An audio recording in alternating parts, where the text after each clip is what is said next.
What's going on, everybody? This is Luca, the co-host of the Movie Pope podcast, and today we are finalizing our 4-film lover series with Volume 4. And this time we'll be chatting with Dustin Chitty, based out of Denver, Colorado, and we'll talk with art director Jon Helgren as he talks to us about what art directors do. Then we'll talk with paranormal podcaster Stephen Karaffa, and we'll round it off with New Orleans-based filmmaker and producer Margaret Marley. So sit back, relax, and enjoy Volume 4 of 4 Film Lovers. Hello, everybody, and welcome back to the Movie Pope podcast. And today we have another great interview episode. We've got Dustin Chitty here on the show, and we're going to sit down and just chat about about film, of course. But before we dive in, remember to like, comment, subscribe, and please share this video with everybody that you know. And be sure to check out a lot of our reviews and interviews of the past, because these are great conversations that we have with people in the industry.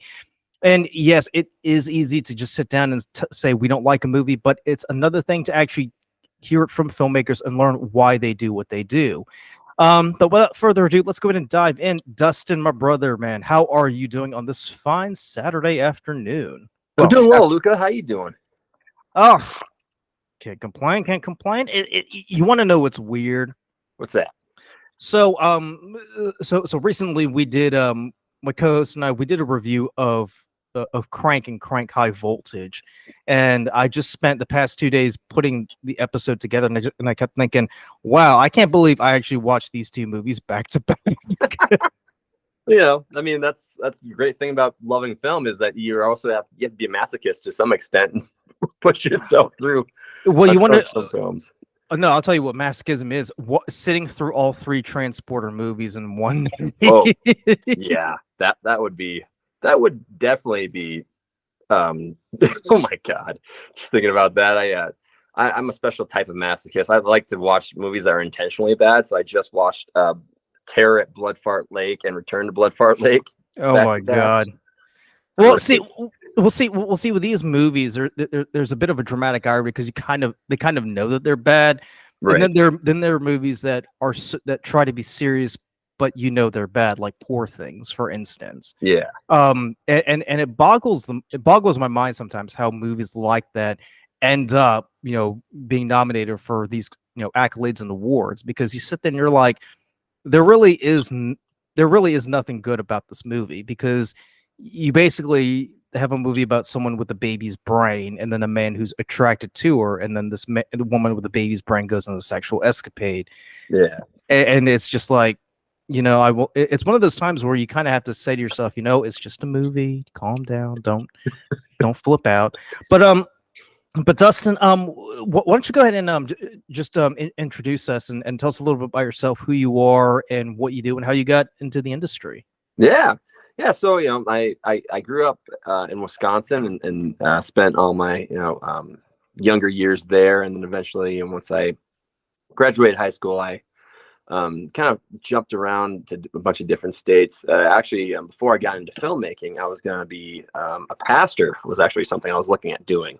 Oh, so sorry. It's funny because back in middle school, I went to church one day, and then the following day I was like, everybody call me Father Luca from now on. Mind you, I'm in 6th grade. So yeah.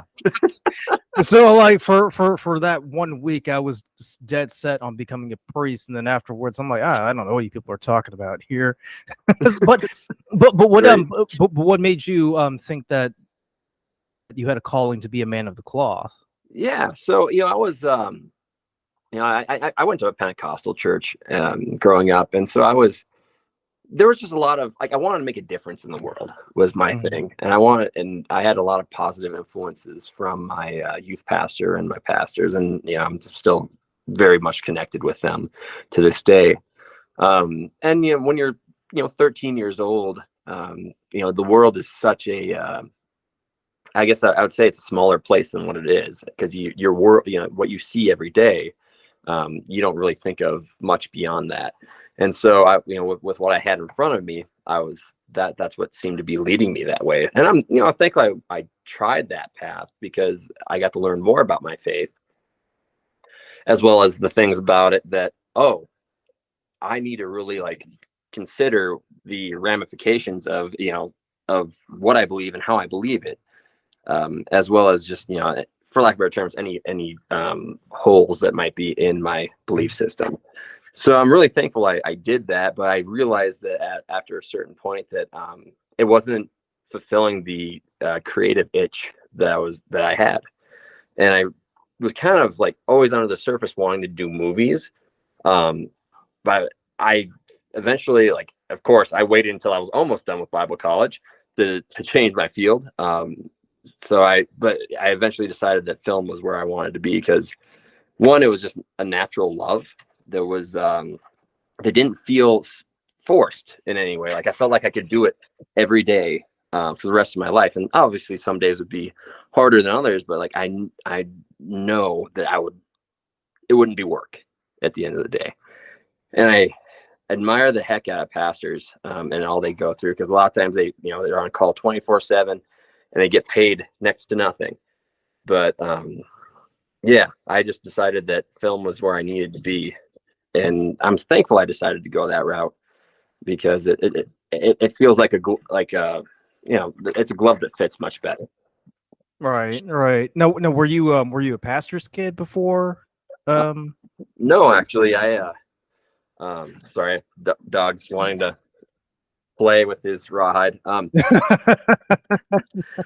No, I grew up in a house that was like they believed, but they were definitely not going the path of trying to be devout in their belief system. Oh, okay, gotcha. Yeah. So it was, for a long time, it was kind of being pulled in two different directions, in two different worlds.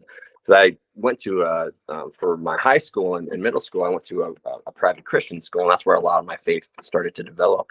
Mm-hmm. And then I would go home and I would just get the complete opposite of culture. So it was an interesting, it was very interesting, at times frustrating, but I really think it did help me to start seeing the world in a much broader light, if that makes sense. Yeah, and because and I can totally relate to that because I went to Catholic school. So when you're in that environment, you're kind of trying to look at the world through a certain type of lens. So so in both of our cases, we were expected to look through the world through the lens of faith, right? So Yeah. so we would have to evaluate things based on criteria that is prescribed by our respective churches. But then when you step out of those doors, you kind of have to switch your lens, and then you kind of have to put on a different mindset because what may or may not be kosher within the the faith setting may not necessarily apply in the the secular setting. And that Right. kind of and that's kind of the same thing that you kind of have to deal with more when working in film because Mhm. because I've interviewed past filmmakers who said sometimes you have to put on different hats to see things differently. Sometimes you have to put on the writer's hat or the editor's hat or the director's hat or the actor's hat because there is because as with anything there isn't the one lens that you're going to look through in order to get the full picture. Right. So so you get out of Bible college. How did you how did you I guess get started in film? Like, did you take any classes, or was it just like you just hit the ground running, kind of learn as you went along? Yeah. So when I finished school, when I finished Bible college, I had this period of in between where I was trying to save up and come down to Colorado, go to the Colorado Film School Mm-hmm. because they were a top end program and they had college or community college pricing,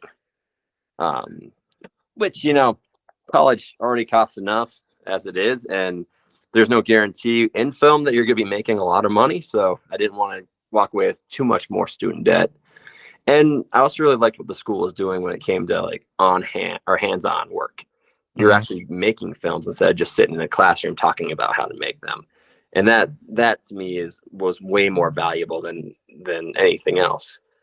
So I decided, so I finished Bible college, and in 2018 I ended up moving down here to Colorado to be, or at that time it was to be with an ex of mine.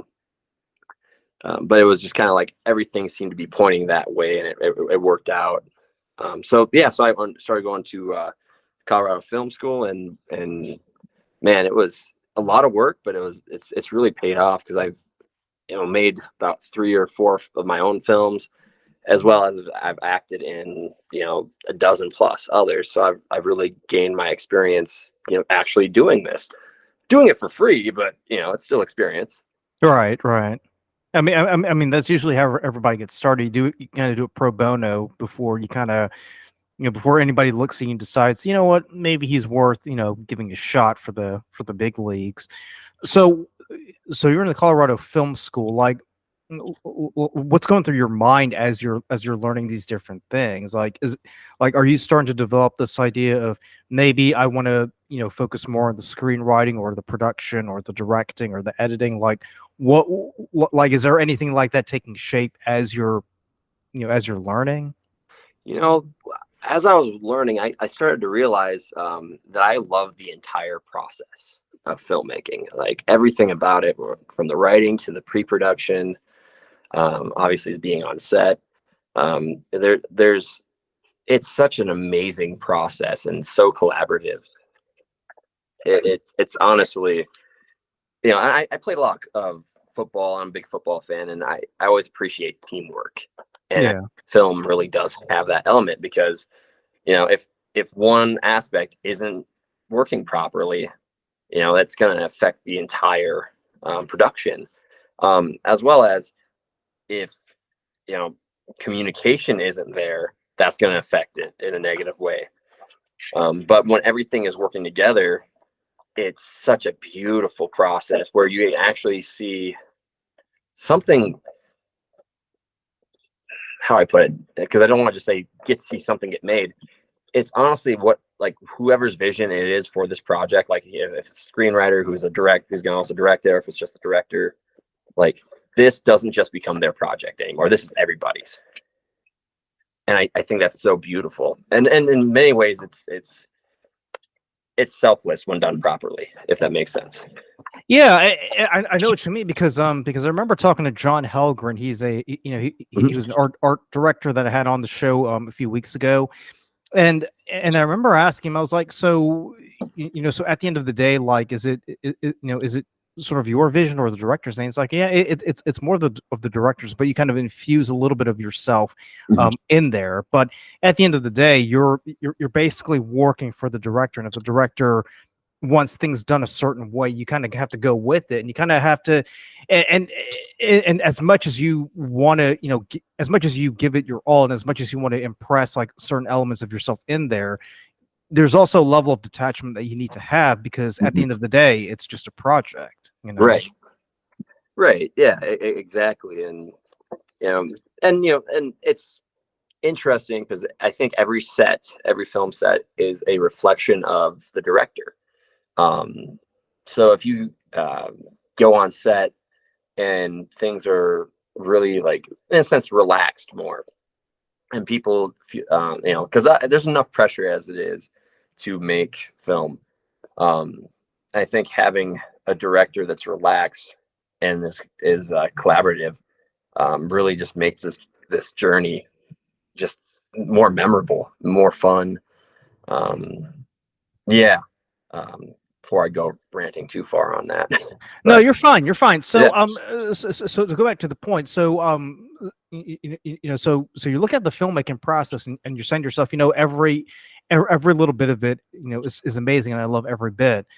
But was there like a certain aspect that kind of spoke to you more, that kind of like grabbed you, by the shoulders and kind of dragged you along? Because Yeah. for me, it was always, when I was studying film, like I never gave a thought about screenwriting. I was more interested in production. But then after I graduated, I was like, you know what, this writing thing, is kind of fascinating, and you kind of get more and more into it, and you realize, it all starts with you. Like, Yeah.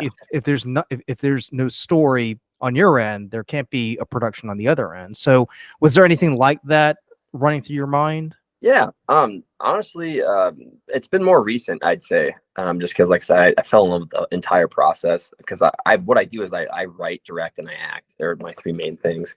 Yeah. And acting is actually really jumped out at me more lately. And it's because I was really blessed to have worked on a short film by a dear friend of mine named Sergey Bogachev, who it was a story called The Ridiculous Man, and it's based off of a Fyodor Dostoevsky short story. Yeah. And the vision he had in it was so fantastic. But as an actor, I in a sense, I fulfilled what I would, or lived up to my abilities, just because I had something really awesome to work with. And I ended up winning the Best Acting Award at the film school for this last fall. And some of the compliments I got were really just eye-opening and very humbling. One of the teachers there who's worked in the industry, I mean, I believe he was the production designer for Eli Roth's Cabin Fever. Told me that was the best acting he's seen at the school, and he's been there a very long time. And so for myself, I was like, okay, so I think that's where I need to put my energy is. And it makes sense, honestly, because I really do love the story inside the story. You can get a character who, every character or most characters have experienced some type of trauma, before we meet them. And, and which is, obviously everyone's experienced trauma to some extent, and having that helps build that character.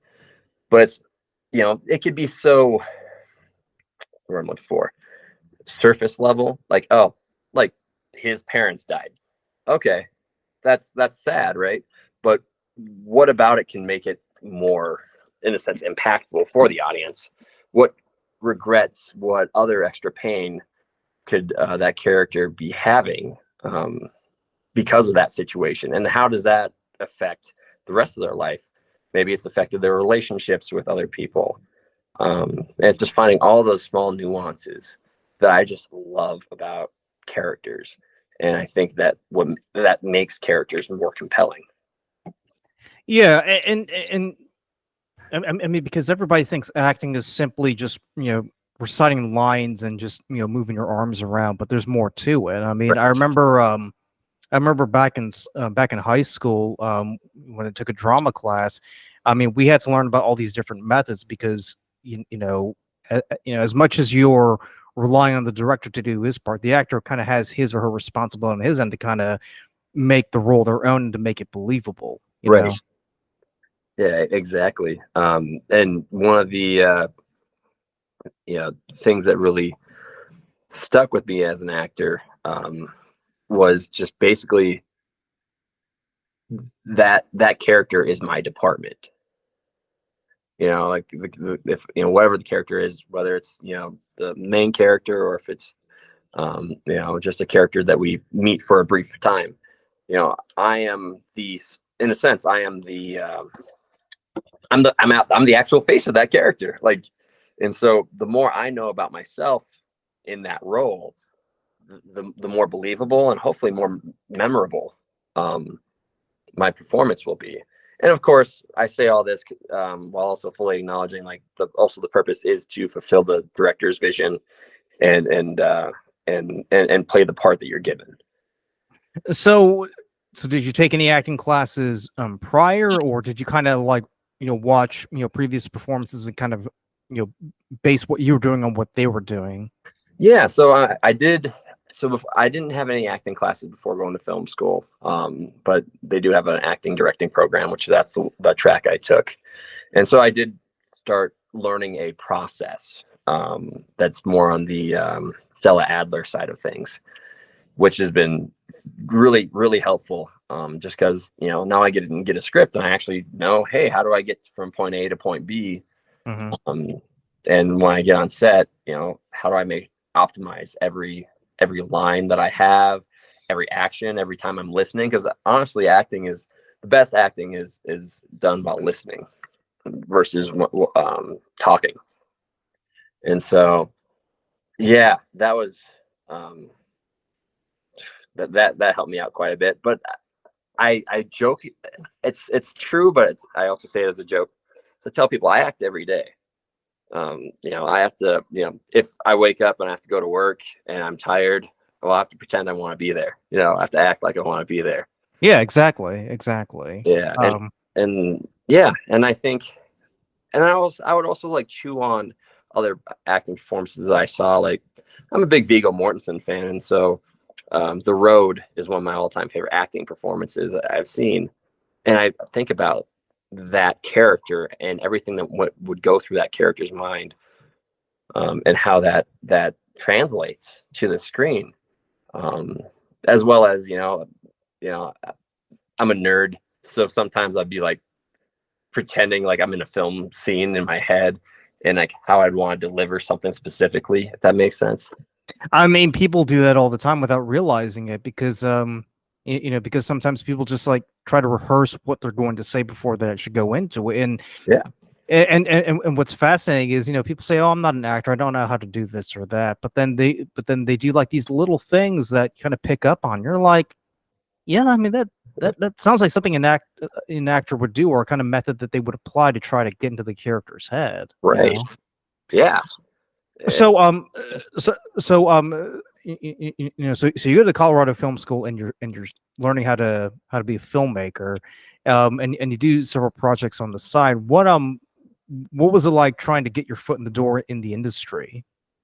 It's still something that I would say that I'm still working on doing. Just because a lot of what I've worked on is mostly been student films. But however, though, I tried to approach everything I do as if I'm getting paid for it, as well as whatever the current project I'm working on is hopefully gonna, or how do I put it? It's part of the portfolio that's going to help me break into the industry the way I want to break into it, if that makes sense. Yeah. And so like this last year, I made my current film, which is called The Mountain. It's a Western based in the late 1840s, inspired by Jeremiah Johnson and The Revenant. And it's I decided I wanted to challenge myself beyond just the let's make a short film with two people in a room and make that compelling, which is an art form in itself, and I've definitely gone that route. But I wanted to try something bigger so that I can challenge myself and then hopefully create a product that's going to stand out to help me get into the industry. And so it ended up taking my entire life, which is fine. Like it was a great process, stressful at times, but we filmed up in Wyoming, having to house people, obviously making a period film.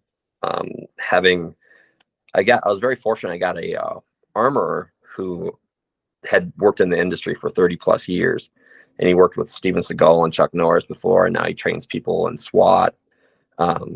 And we were able to actually use an actual Hawken black powder rifle to create our gunfire effects, which was wow. And then we had a horse. We actually even got a wagon that we burned. We burned it for the promotional, but in the film, it's smoldering. And just the idea of having a wagon, when I was writing the script, I'm like, golly, I am setting myself up for failure here. But it really worked out, and we were very blessed and just great people to work with. So, and I'm hoping the project itself, creates opportunities, but I also look at it, and at the end of the day, all this is about is actually building proper and good relationships with people, and professionally and personally. And at the end of the day, that's where that's worth it all the toil. Yeah, I totally hear you, and I think it's amazing that you got to work with that guy, because it's like, you're hearing it from someone who's been in the industry, who's seen it all, basically. Yeah. I mean, were there any particular lessons or kind of I guess quirks or advice that you kind of like gleaned from him when you were making that project? I think because he definitely saw everything from a safety perspective, especially with firearms and the weapons. And it was just a great reminder of, when you get on set and how you treat the equipment you're working with, especially like, we had a real black powder rifle. You have to understand what you're dealing with. on set. Oh, I mean, just in general, actually. But you have to Yeah, open because that I up. mean, yeah, because I mean, what happened on the Rust set? That was kind of a wake up call for everybody, Yeah, really. exactly. And it was a wake up call for a lot of people. And I will say this, not to sound a little hypocritical, but I did create like extra fear around, like firearms being on set and people using blanks. The because if you don't grow up around those things, you don't understand them as well. But that's basically anything in life. And the Rust situation was such a unfortunate thing that could have totally been prevented, that it fortunately did open up a lot of people's eyes to, oh yeah, we really do need to make sure that we are treating these firearms properly, and handling them properly. But then it also created I'm not going to work on the set if there's an actual like firearm there, which again, I respect that decision. But I started seeing that more and more after the Rust incident. Hmm. I mean that's the thing, because when you hear props, you think, oh, it's not real. You think Right. you think of toy gun or toy ammo or whatever. But I think, and I'll admit, I've had the same mentality too. A lot of people forget that these are real items Mhm. that people use on set. So when you hear something like that happen on an actual film set, you kind of sit back and you think, holy shit, like Right. what the hell's going on here? So it's a huge wake up call. So I mean, obviously on the one hand, you got to be careful, with what you're doing, but at the same time, there's this notion that you also want it to be as real as possible, Right. right? Because because if you're an actor on a set and someone's pointing a gun at you, if you know in your mind it's a plastic toy, subconsciously you may not react in the same way as say say if you knew that was an actual weapon that could potentially discharge in your face. Right. you know Yeah. Yeah. It's so easy um to kind of fall into comfort and feeling safe, which then kind of, well, maybe not feeling safe, but falling into that comfort of, oh yeah, this is a fake firearm. I don't need to worry about it. And in most cases, that's the case. It's a fake firearm. It's either it's plastic or maybe it's wood with some metal, but it can't fire. yeah, because instinct takes over basically. Right. Exactly. But we do really need to make sure that people are being trained to treat every firearm, prop or actual firing, as if it were loaded and able to do damage. And that's just your normal like hunter safety or firearm safety. But a lot of people didn't grow up with that stuff. They didn't have the people to train them properly on it. So before we get a little bit heavy, because it's definitely a tragic situation, but at the same time, it's kind of an eye opener into as to what really goes on when you're trying to make this make this project of yours come alive. Um, have you have there been any other projects that you've made or you're working on or you're kind of like planning to do over the next few months? Yeah, yeah. So I I have I have two short films that are completed. I actually have a feature film that's been in post production for a couple of years now. Now I'll honestly admit I have not or done enough to get that finished, but it was made very last minute because COVID hit and we had a lot of time. And I'm still just trying to get my heart back into that film. Yeah, Uh, yeah. but I fully say that, acknowledging that that film is no longer just my film; it's everybody that worked on it. So I owe that to them. So that's my goal this year, is get that done. But um, I have The Mountain, which was that big Western. It's a short film. It's like 26 minutes long right now. So hopefully that'll be finished by the end of the month. But I've been looking at the next step, and I'm trying to figure out if I want to just pursue making a feature film next, or if I want to make another short or two, as kind of a proof of concept, because I want to make a Civil War piece, or basically like post Civil War, like the Civil War ended like a month ago. Ooh, I mean, Yeah. it's funny you say that because I just got through watching Ken Burns' documentary on the Civil War. Oh yeah. Um, I mean, here's the thing because now I live in North Carolina, right? So right, so obviously you live in the South, but but when you watch documentary like that and you read these stories, it's like in one sense there's something alien about it because of the way that they believe these things, the things that they did at that time. But simultaneously, there's something familiar about it because you recognize the voices, you recognize the places, Yeah. it speaks to you. So, so for me, the fact that you have this, this 4-year period where where the country's been torn apart, and then its legacy kind of stretches for the next 100 years, Yeah. and even beyond that, it's just it's just fascinating, and you really don't see, oddly enough, you really don't see that many movies set in the post Civil War period, really, because the thing, because I know Yellowstone did a prequel, I think a few years ago, that starred Tim McGraw, and Tim Yeah. McGraw played an ex-Confederate soldier who ended up moving out west. He's like the ancestor of the Dutt family. Yeah. And then you have Wild Wild West with Will Smith, he played an ex-Union officer. So, but but other than that, I really can't think of any other like movies set in the immediate post Civil War period. Yeah. Yeah. There's not a ton of like the ones I think of are The Searchers takes place right after the war. Okay. As well as The Outlaw Grizzly Bear. I mean, it starts in the war, but the story is post-war. And also, I think the eight types of place. I mean, the way they describe it is like 6, 7, 12 years after the war is how period. Yeah, you don't really see like the actual immediate after effects of this, and I'm wanting to make a story, and of course I'm not here in Colorado, so it's kind of hard to figure out how to do it, but I've been really contemplating wanting to follow kind of what happened to families, in a sense, when the war was over, and how that healing process took place, because the story I'm kind of working on is about two brothers. One of them fought for the South and didn't surrender when the war ended. And then the other brother is going out to find him, to bring him home. And I really think that there's a lot of wounds that aren't really explored.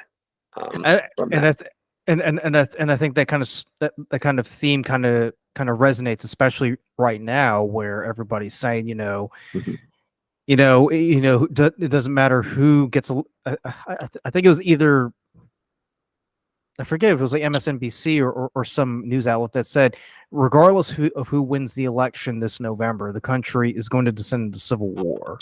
Yeah. So I think making a movie like that would definitely resonate with a lot of people, because it kind of speaks to that. It kind of speaks to the trauma that we already underwent, and Yeah.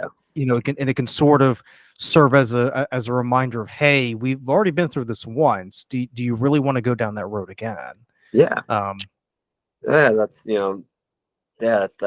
a great point. And I think, I'm always drawn to stories that are even like, if there's an antagonist or someone that we disagree with, I think if it's well done, you can be put in their shoes and they would be the protagonist. And yeah, so I'm a big fan of just depth on people, depth on characters. Because I mean, everyone's got depth, right? People, you know, we all have something where we can connect with each other. And I mean, it could be, obviously it could be something trivial, like we both like fishing, or it could be, the fact that, we're all just trying to find purpose, and we're all just trying to do what's right. And we just all have different ways of going about it. And some people have some very extreme ways of going about it. yeah, And in many absolutely. ways are justified, when we look at them or it's justified when we look at them in a villainous way. But I think there's a lot of, there's a lot of negative thinking when it came to people who fought for the South. Obviously, I'm by no means sympathizing with a lot of their belief systems, obviously with slavery, and like, thank God that, the Union won and that, got vanquished. But a lot of these people were just trying to fight for what they believed in.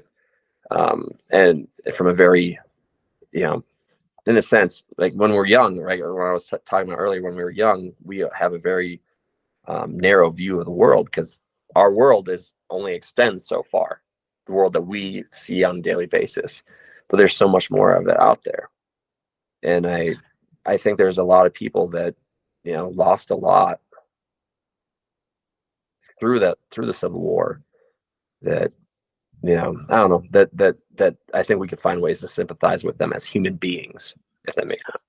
There's this one episode of the documentary. I think I think it was at the Battle of Shiloh or before, and this one Union soldier asked this Confederate soldier, hey, why are you fighting us?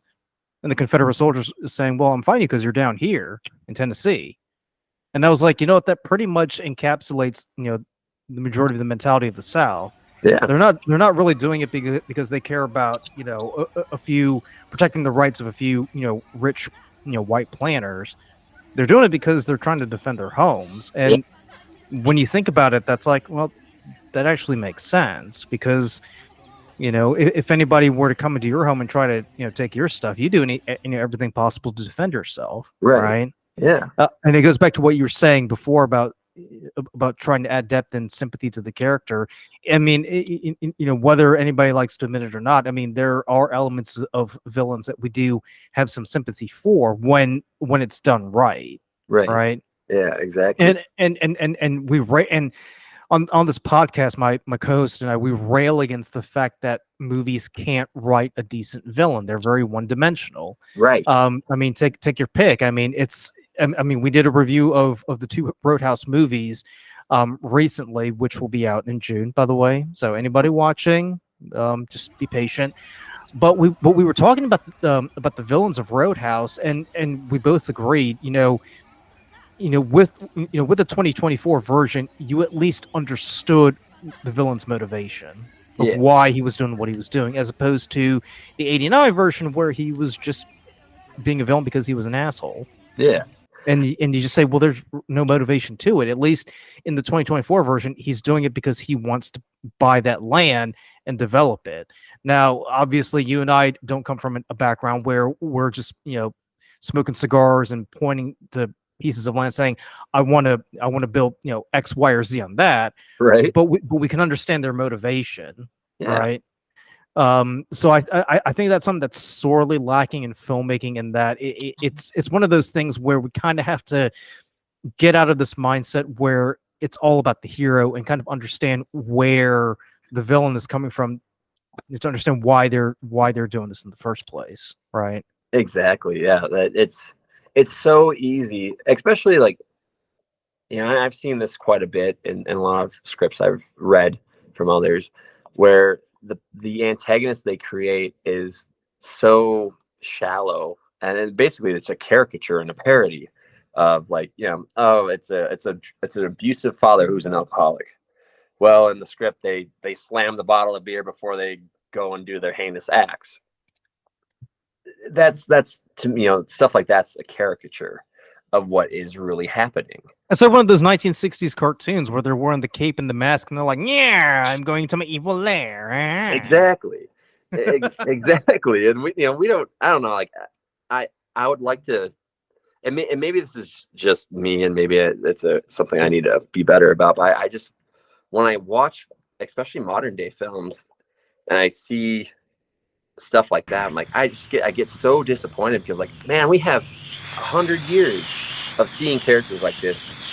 There are ways to make them unique, ways to make them more terrifying, as well as ways to, honestly, maybe it's just me, but I would think that if I were to watch a character like, let's say an abusive father who's drunk, who's got an alcohol problem, if I can see him every day, and 90% of the time or 95% of the time he's not that way, and there's ways, like, in a sense, you like the guy. If you didn't know what he was doing, you like him, that to me is way more terrifying of a villain than the guy who's just, he's drunk 24/7, and just don't talk to him, otherwise he'll yell at you, if that makes sense.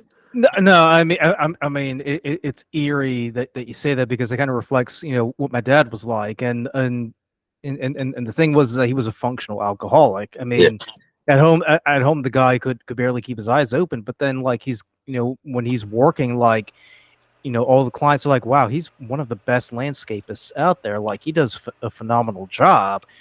So it's like, so in my mind, you kind of have to try to reconcile, like, these two people, because they seem like two very different individuals, right? And when you try to develop, like, a good villain or a good antagonist, I mean, I totally agree with you. Like, I think what would make them more terrifying is the fact that they're wearing these two different masks, and oh, I don't know, I wouldn't say, like, you imply, but you kind of infer that both of these masks are really genuinely, the real authentic individual. Yeah. Right.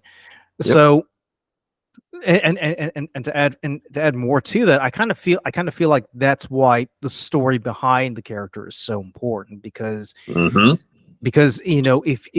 you kind of understand where they're coming from, you don't necessarily condone the way they've handled it, but you can sort of begin to understand why they do what they do, right? Yeah. So, like, in my dad's case, I mean, obviously, I mean, he was a soldier back in the 1970s, right? And the 70s was a messed up time, with Nam and everything. So it's like, I mean, in a way, I can sort of understand why he did it, because to go to another caricature of the Vietnam vet, that they're always bug-eyed, and they're like, man, I've seen things, but when you actually see the stuff that they've seen, you're like, oh yeah, I could totally understand where you're coming from on that. Yeah, but that doesn't necessarily mean you condone them, just lying around all day, with beer bottles all over the place and not wanting to do anything, right?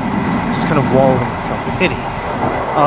So I think that kind of adds, like, a dimension to them, where it's like, you don't have to agree with the villain, because obviously, if you did, that would shift your perspective from them being the villain to them being the hero, and then you don't root for the hero that you're supposed to root for. But it does give that element of, I totally relate to where you're coming from. It's just sad that you decided that this was the best route you had to take, instead of taking the high road and possibly going a different route. Taking the road less traveled, as as they say. Yeah. So Dustin, before we bring an end to the episode, I mean, is there like one important lesson that you've learned in your filmmaking process that you feel it would be important to share with everybody? Yeah, I think the lesson I've learned that just comes to my mind right now is that when you create something, when you're trying to create something, that yes, it's very wise to create it for yourself, because I think you can be more honest with yourself, or be most honest, and in turn that actually opens up the door to affect people more, where they can relate to what you're doing. And so when we're creating, it is a very selfish act, if that makes sense. Yeah, totally. And that's the whole reason why we do this, is because at the end of the day, we want to entertain people, and we want to impact people. And so anytime you create anything, whether you like it or not, there should be an immense sense of pride, or at least you should force yourself to feel prideful, because you've created something that will connect with at least one person out there. And then at the end of the day, that's the greatest thing I think we can do as artists. And I mean, not to give too much of an extended answer, but I was very fortunate with my my production 2 film at the film school called Sedalia. Mm-hmm. I had a lot of success with it in festivals, And it was really just a love letter to my father, who passed away when I was 22. And it was a lot about the things I wanted to say, as well as the mentality I wanted to walk away with, about the future.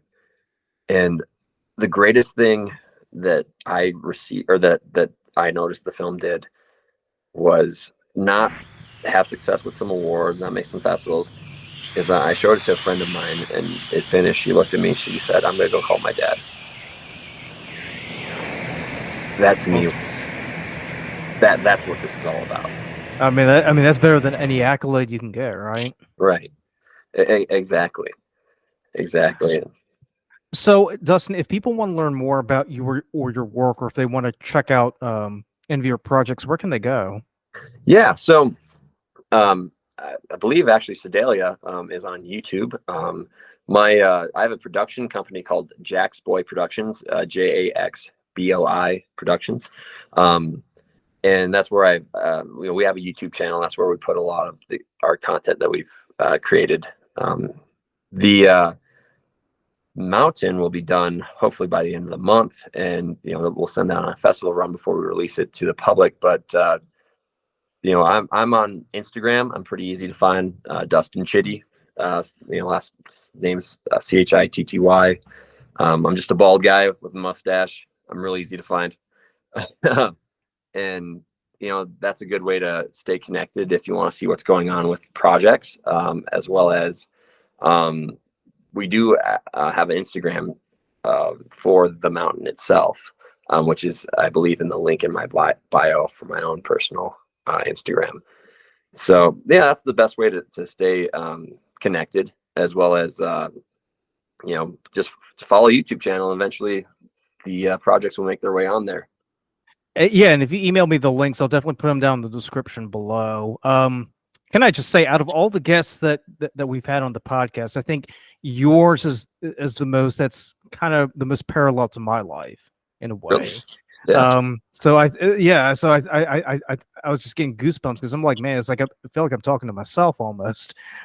Um, but yeah, Dust, I can't thank you enough for taking time out of your day to be on the show, and I really, really want you to come back because I feel like there's just so many things that we could discuss. I mean, Yeah. I kind of had to keep holding myself back because I'm like, I gotta let them know, like, we got to keep this short. But I mean, I just feel like there's just so many paths we could take in terms of shows. So I would love to have you come back as soon as possible. I'd love to be back. Thank you so much for having me. It's been a blast, and it's great just talking with you and getting to know your story as well as your thoughts. And it's really just refreshing. I love talking with fellow creatives and fellow film lovers. Yeah, absolutely. So, so before we sign off, I like to ask this of all of my guests: what's your favorite movie or TV show that you've seen recently that you just want to give a shout out to? All right, so the one I've seen recently that I really loved was The Promised Land with Mads Mikkelsen.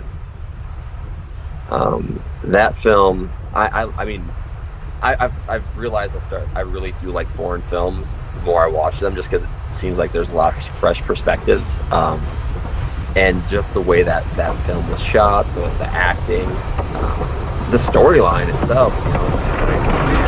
Fighting nature, fighting himself, and fighting.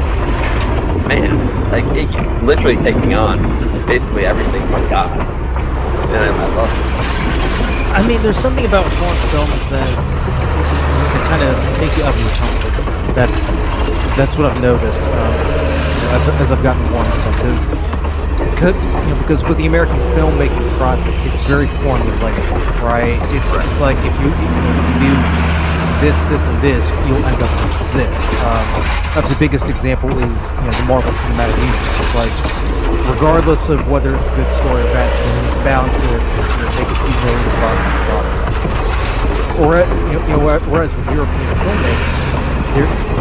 filmmaking, they're more open to risk, right? Yes. But then but for at least in my mind, and I don't know how you feel about this too. I feel like with European filmmaking, they take more risks, but they get more reward as a result. I think the big one was like, gosh, what was that World War II movie that won recently? Zone of Interest. Yes. Yeah. Because for the longest time, the standard narrative was to focus on the concentration camp victims themselves, and it's always set within that environment, right? Right. Even if it's something like Band of Brothers, you still get a glimpse of it. Whereas with Zone of Interest, it's like, and this kind of goes back to what we're talking about antagonists. There's something very eerie about it because it's life as normal. Things carry on as usual, but in the back of your mind there's something really, really dark going on next door, Yeah. right? Yeah. And it's stuff like that. When you watch it, you're like, wow, like, why hasn't anybody done this before? Because because stuff like that has definitely occurred in the past. I mean, we know what happened. It's just we never focused on it. Right. So so when it comes to foreign films, it's like, I mean, it's a gold mine. If you're open to it, you can just dive right in and never look back. Oh yeah. Really.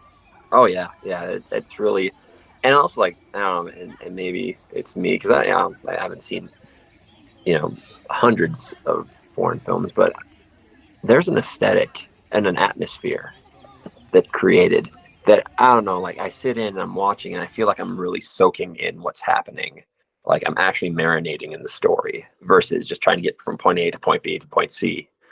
And I just really appreciate that. In a sense, it's like I'm able to enjoy the journey. Yeah.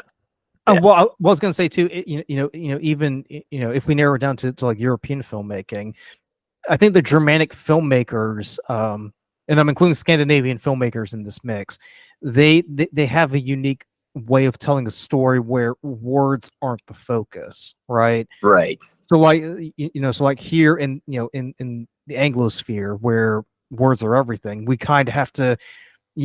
There's this compulsive need, and you've probably done, found yourself doing this too, because I've certainly done it on my end. We kind of have this need to fill every moment with dialogue, even if it's mindless banter, right? Because it just feels weird to not have dialogue. But with Germanic filmmaking, you can have moments where nothing is happening, but a lot is going on. Yes, exactly, and that's like there's an unnecessary need to fill space when honestly silence is just as powerful, and actually in many ways more powerful than what can be said.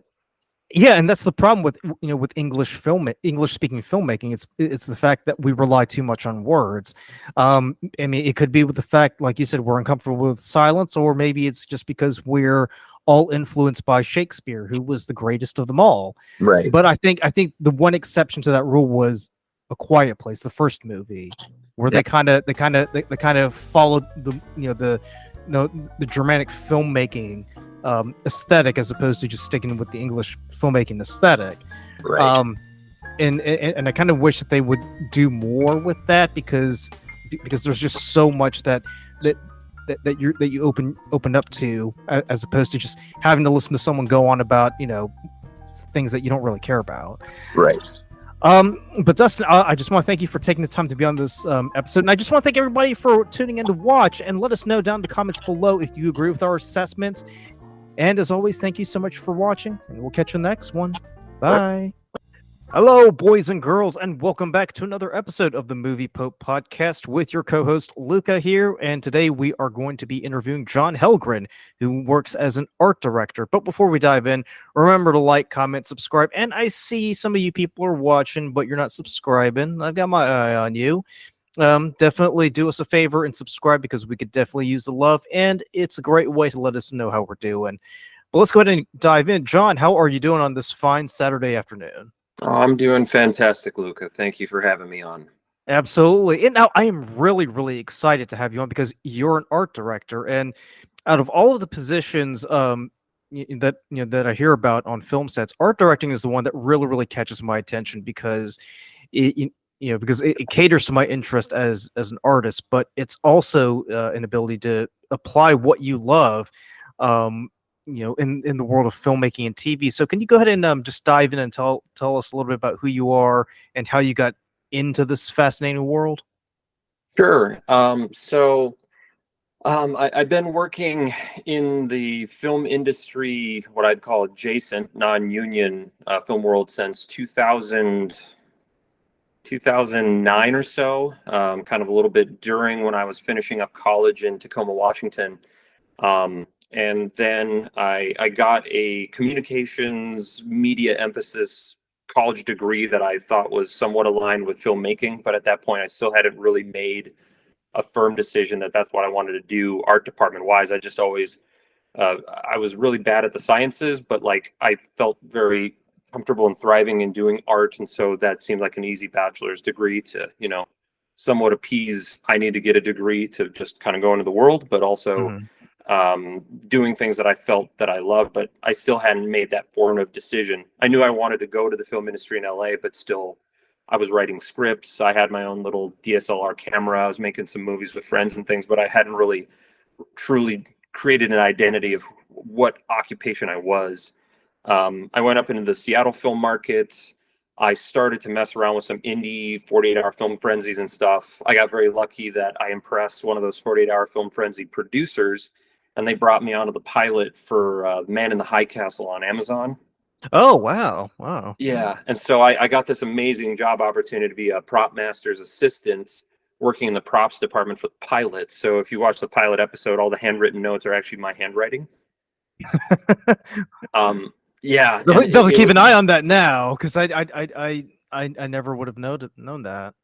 yeah, but it was a great opportunity to really appreciate on like a major production how very niche and diverse the job duties are, especially in the art department. And walking into this Walmart-sized warehouse, which they had occupied up in like northern Seattle as like their base camp of just street lights to several standing sets, to then for the 5 weeks we were shooting to going on location around the greater Seattle area and just seeing the art department magically like make the greater Seattle area look like Brooklyn, New York City, to downtown San Francisco, to Missouri, the middle of nowhere, and realize that if you turn the camera this 180 degrees, we're in New York City, and then we dress the other side of a room in the opposite, and realizing very early on that like art department has the ability to create the world for your project into anywhere, and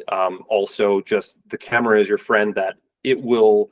Yes, if we could look 5 feet to the left or right, we are in Seattle, Washington. But if as long as we stay right here in frame, we are in San Francisco in the 1970s. So Um, can you so sorry, can no, you go can you ahead. walk me through that process? Because what I find so fascinating is the fact that because whenever I read production notes, a lot of them are either filmed in Toronto or Vancouver or in places like Atlanta, but they're set in places like New York or London or cities like that. And what always fascinates me is the ability to turn wherever the production is set into the city that you're located in. But obviously, each city is going to have a distinctive look and a distinctive flavor. So, how I imagine it requires a lot of research and a lot of imagination to kind of make it look the way that the producers and the director wants it. What can you walk me through that process of how that happens? Because it's not an Sure. easy feat. No, and I mean, just to add to what you're saying, it's not just the like imagination to see it, but it takes a little bit of trust of the production designer and art director you've hired on the project, because a lot of times, a lot of productions are led very quickly by the question of like 99 out of 100 questions is always the money. And so it's a production will sometimes talk to me, and that's the shows I like, where they go, does this creatively, can you make this work? Because budgetarily, from a production standpoint, it does. And there's been just as many times where I've said, I don't believe that this is actually the best, or this is not going to really work for us because it's going to cost us more in art to actually bring this up to where we need it to be. So just like a good location scout, a lot of productions like to just blur the line and call it a location technical scout, as if art department just doesn't get a choice and this is the empty room we're going to dress into. But good location scouting is just that. It's, does this actually work for everybody, production and art? And so, sorry, did that answer your question? Yeah, yeah, it kind of does because because when it comes to because when it comes to trying to make your location look like the location that's in the script. Obviously, it's never going to be an easy task. I mean, ideally, if everybody could film in London, for instance, that would be great. Or if everybody could film in a certain location, that'd be great. But for whatever reason, that may not happen. I know the biggest, I know one of the biggest locations where a lot, where a lot of people would like to film is Westminster Abbey. But obviously, Westminster Abbey is not going to be too happy about camera crews just waltzing in and filming. So they usually use like a different cathedral in England or Europe somewhere and kind of dress it up to look like Westminster Abbey. Sure. I do want to ask. So for those of us out there who aren't too familiar with art directing, what exactly is that? So as the production designer on a production, I'm responsible for helping to further the story through color and design. I'm responsible for everything besides the physical actors themselves. So from the design of the spaces to working with my set decorator and prop master for both elements that are dressing the character spaces to the props the actors touch. I also, and a lot of people will, younger filmmakers might not realize this as much, is that the production designer also has heavily influence of like collaboration with the lighting and actually making sure that the lighting that is seen in camera makes sense, or the lighting that's seen off frame matches to the practical lighting that's in the space and the color temperatures, and then talking with wardrobe and hair and makeup to make sure that if the character space looks like a drug den but they're very well dressed, there's been a miscommunication between art design and wardrobe design. So I collaborate through all departments to ensure a cohesive production design, hence the title. So it would sort of be similar to like a set designer in the world of theater, right? It's a hard comparison because the set designer still touches, like as a production designer, I have a influence and touch with everything, and yet in the true sense, I shouldn't actually touch anything in particular. I make sure that all the departments are cohesively working, because the producer hires on the director, and then the director hires on his DP and production designer, and the three of us are the three pillars that the DP is going to frame it and light it in a good way to showcase the space. The director is going to elicit the best performance from the actor, and I'm going to work with all the other departments and the art department specifically to make sure that the space and the elements used in it elevate the characters through nonverbal means, through color and design. Gotcha. So in other words, you're kind of responsible for everything else that isn't handled by the director or the production producer. Okay. I mean, I'm still facilitating his vision or her vision, but at the same time, like, I'm putting a crazy emphasis of research and my own flavor into making the world cohesive. So just to backtrack a little bit, so you said that you studied communications in college. Did anything that you study kind of prepare you for working as an art director, or is this something that you kind of have to learn, while you're on the job? Well, so that's the funny thing about it. You can go to film school and get a production design degree, and I will say that there's a technical aspect to like learning some type of computer generated drafting design so you can articulate your designs and renders to your director or whomever. But like, because it's the film industry, I would say, is divided between a very technical side and a very I don't want to call it non-technical, because that's a disservice to like the art department, hair, makeup, wardrobe, because those people have amazing skill sets. But it's easy to budget for how much your lighting is going to cost on a show, and there's only so many ways you can light a scene with the lights you have. But there's 1,000 different ways to make a 7-foot tall rotating gloss red cake for people to dance on. And so art direction and production design, I would say, is like a major part of it is life experience, because you'll be asked to design things that are not from this era. You'll be asked to design things from experiences of people that you've never been. I've designed like a 16-year-old's bedroom in 1970.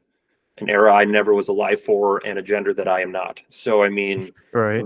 the ability to research, the ability to try to experience as much as possible, to appreciate design and things of that nature as much as possible. And like, you can't go to school to just learn about the 70s. You have to just choose those eras.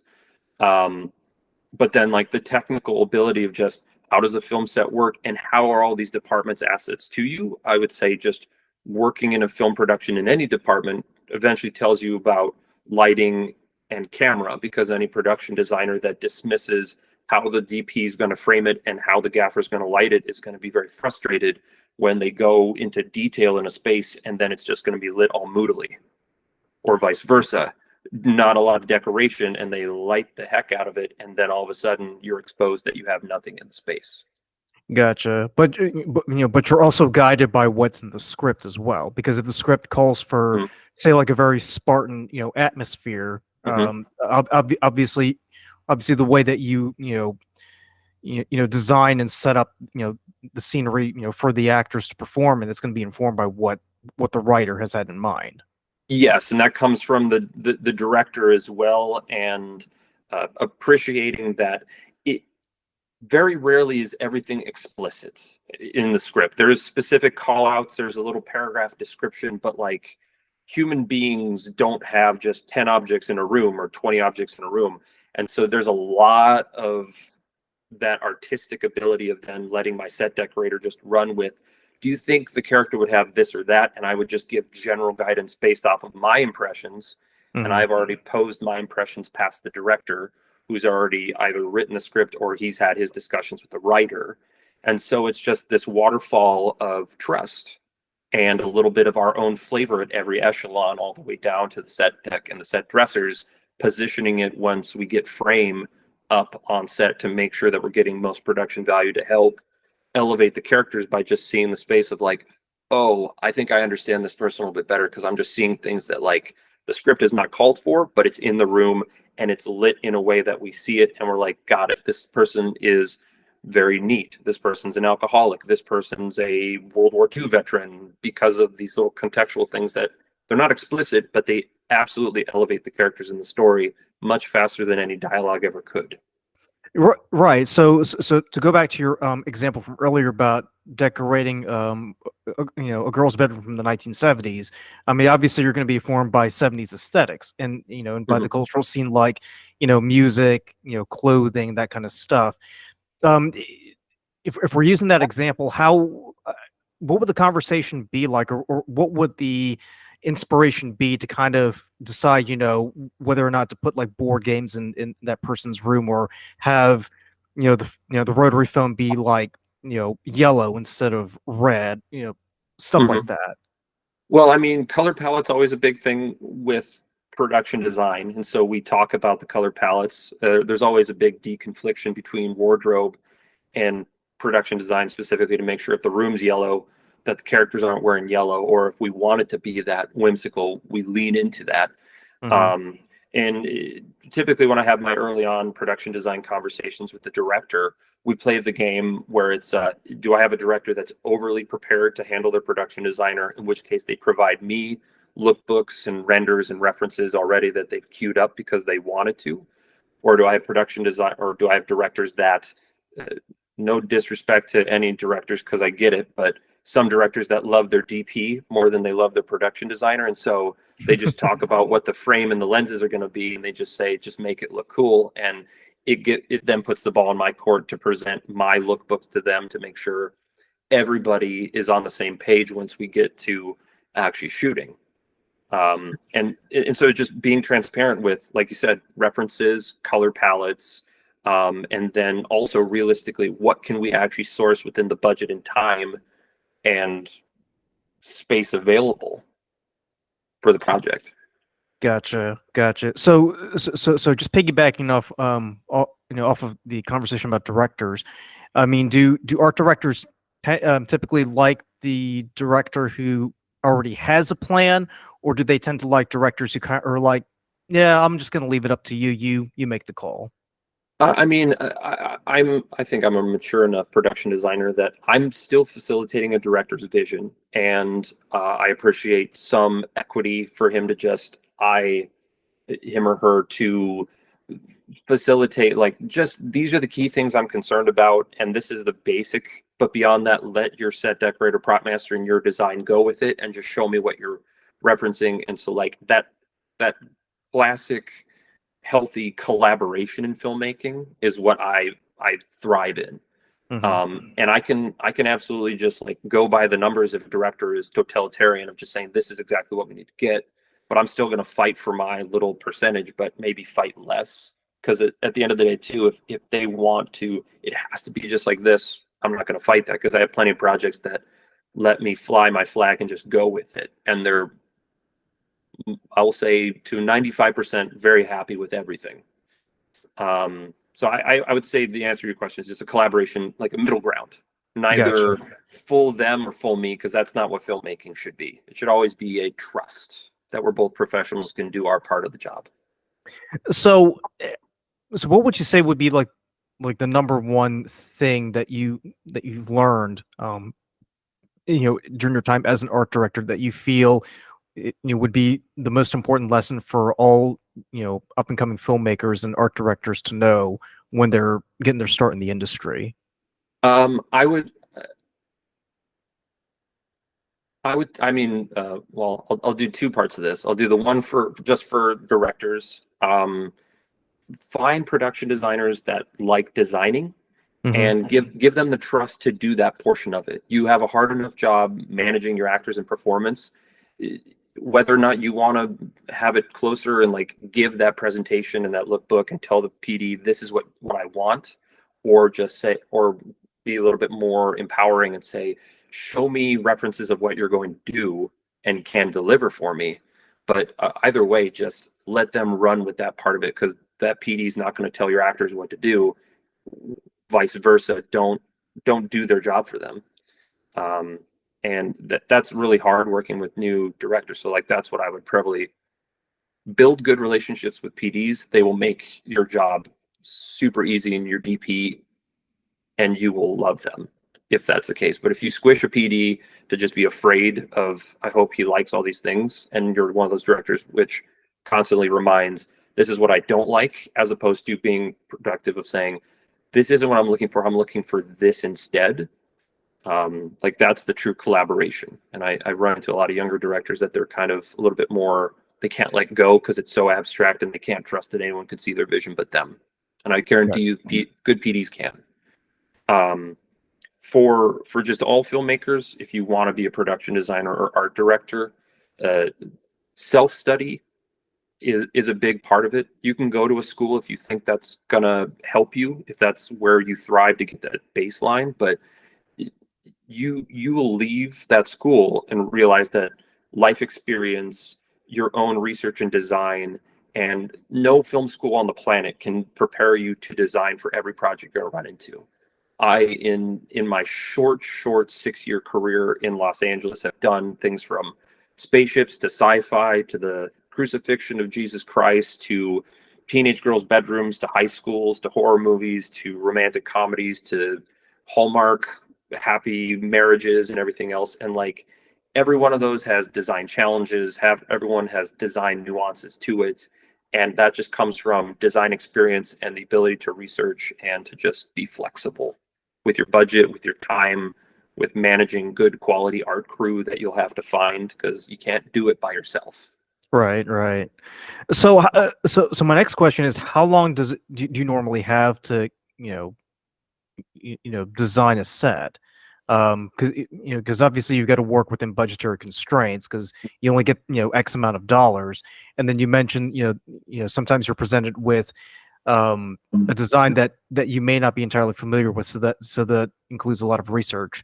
In obviously film and TV sets are going to be fast paced, and things have to get done in a timely manner. How much time do you have to kind of get things done before the first shot? Well, I mean, it depends on the scale and the type of project, because a lot of times, I mean, I graduated from, I say, the school of rap music videos in Los Angeles. that was the first thing that I think I've done upwards of 100 of them, some of which have gotten to like the VMA nominated level, Video Music Awards level in Los Angeles. And even those high end ones, I would get a call from the producer that I worked with like a week and a half before. Hey, I'm just soft confirming you for a project. And then a week out, they're like, hey, it's confirmed. And then like, hey, start getting your crew together because we have to like build 5 sets and all this stuff. And you have $9,000 in materials and it has to happen this day before. And so very, very quick turnaround. And that level of stress and quick turnaround really prepared me for going into kind of the narrative space. And I still work on like what I would say is like lower end feature films where we have a couple of weeks discussion and we're being practical about where are we actually having to build on a soundstage as opposed to dressing into existing locations.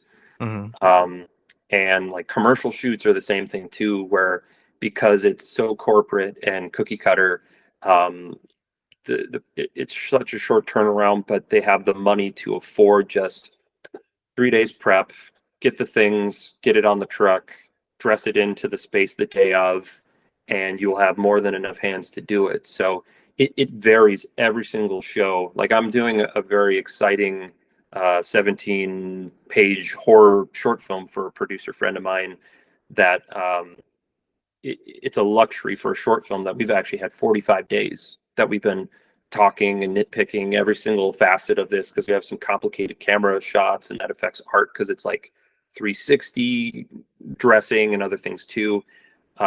So like for a short film, 45 days prep is a luxury. For some of the short, low budget features, a couple weeks I can live with. And there will be a lot of hemming and hawing for me if it's less than that. But I have a pretty hardy art crew and I have a military background a little bit too that like get the job done. We can do it. And I've had to my art crews had to remind me sometimes like, dude, we didn't join the army with you, so we need a little bit more. And so in my a little bit like veteran status now, I've just kind of started to push back and define my value, but it always varies. So, so 45 days is kind of like, a luxury, as you would say. So really, getting, being told, hey, you've got a week to get this done. And they're only telling you like maybe, 14 to 7 days, in advance. That's kind of like, you really, really got to hustle, right? And in doing it enough times, I already have a lot of like things preset that I know. Like I have pre-made documents of like the account websites and like forms that I immediately will shoot to the producer when I want to rent from this prop house or that prop house. I have an Excel roster of all of my crew of different occupations, so I can immediately rapid fire call the list to see who's available. And then I work with the same people a lot that like I just tell them on onset, hey, this is going to be a hard and fast one, or we can relax on this, or whatever. And then I've just learned from my past mistakes of like defining where your center of gravity is. What is the biggest, hardest thing that we have to do to get this design done? And then reverse prioritize from there. We will go to IKEA and pick up the fake plants and like the basic white plateware. That'll be at the end. We will focus on making the spaceship first because that's going to be our time constraint. We don't need it to, we need to give the most love to that before anything else. That actually makes sense too, because if you do the difficult part first, then the easy part just flies by pretty quickly. I think that's a lesson that everybody learns. It's not it's not simply just relegated to the film industry. So John, we're coming to the end of our conversation, but if people want to learn more about you, if they want to connect with you, where can they go? You can follow me on Instagram. I have Instagram, Jon Helgren Designs. That's the exact same thing for my website, which you can also go to if you wanted to contact me. I'm always happy to talk to young, aspiring art director PDs. I'm always interested in bringing more people onto my roster and building more of the diversity of experiences with my crew because everybody brings something different. So I encourage anybody to try to reach out to me if they want to just have like a quasi phone interview and learn more. If you have any questions about developing yourself as art director PDs, don't hesitate to email me. And and on that note, I mean, you don't necessarily need to be an artist to work, in the art department, right? I would say you got to love it, because if you don't love doing art and design, spray painting 100 panels gold is going to be tedious and not fun, because there's 10% of what is fun of doing art and design, and 90% which is hard work to get to that final result. So if you don't love it, maybe evaluate what other film role might be interesting. But I definitely encourage everyone to at least do it for some period to understand it, to make yourself a better filmmaker, especially directors. Yeah, because and the reason why I ask is because I know it is because I've watched a lot of interviews where they've interviewed people who work in art directing, and some of these people, they're like, yeah, I can draw, but I'm not great, but you can just tell that they're so passionate about the work that they do. So that's the reason why I bring that up, is because I know sometimes there are some people out there who can who can only draw stick figures, but they're like, Yeah, I see what you mean. Yeah, no, I mean, I'm actually a relatively poor two-dimensional like sketch artist, but like my mother was an interior designer, my dad was an architect. yeah. And so like I like interior design, but I'm not a painter. And so being an art director is, you have artistic taste, but also more importantly, you can manage other skilled art department craftspeople underneath you, and you work with them. So it's a collaborative department, just like it's a collaborative art form in the film industry. So as long as you have good scenic painters, as long as you have good interior decorators, you could be colorblind. So Yeah, and I was gonna say, I guess the point I'm trying to get across is you don't necessarily need to be Michelangelo in order to work as in the art department, right? no, not at all, not at all. Gotcha.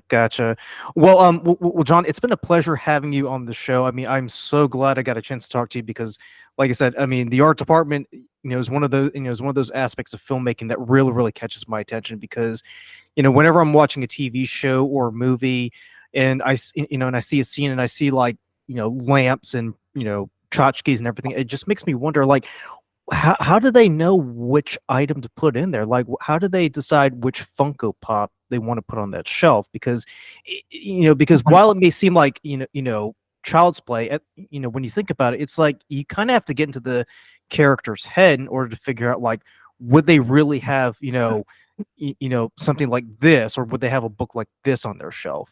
Every item is a deliberate choice, and when it's done correctly, it elevates the characters and doesn't distract the viewer. And that's the biggest trick that people assume. Oh, well, where was this? We made it on a soundstage. Walls, decoration, every Funko Pop, every lamp. It was all deliberate choices, and that's what good design should be. Yeah, and I was gonna say too, because I'm a huge fan of that show, that '70s show, and like whenever I see Eric Foreman's bedroom, I'm like, that is so clear. So they've got a Mercury capsule, but they've also got a Led Zeppelin poster. I'm like, I mean, how did they do it? So John, I can't thank you enough for taking the time to be on the show. But before we wrap up, is there a movie or TV show that you've seen recently that you want to give a shout out to?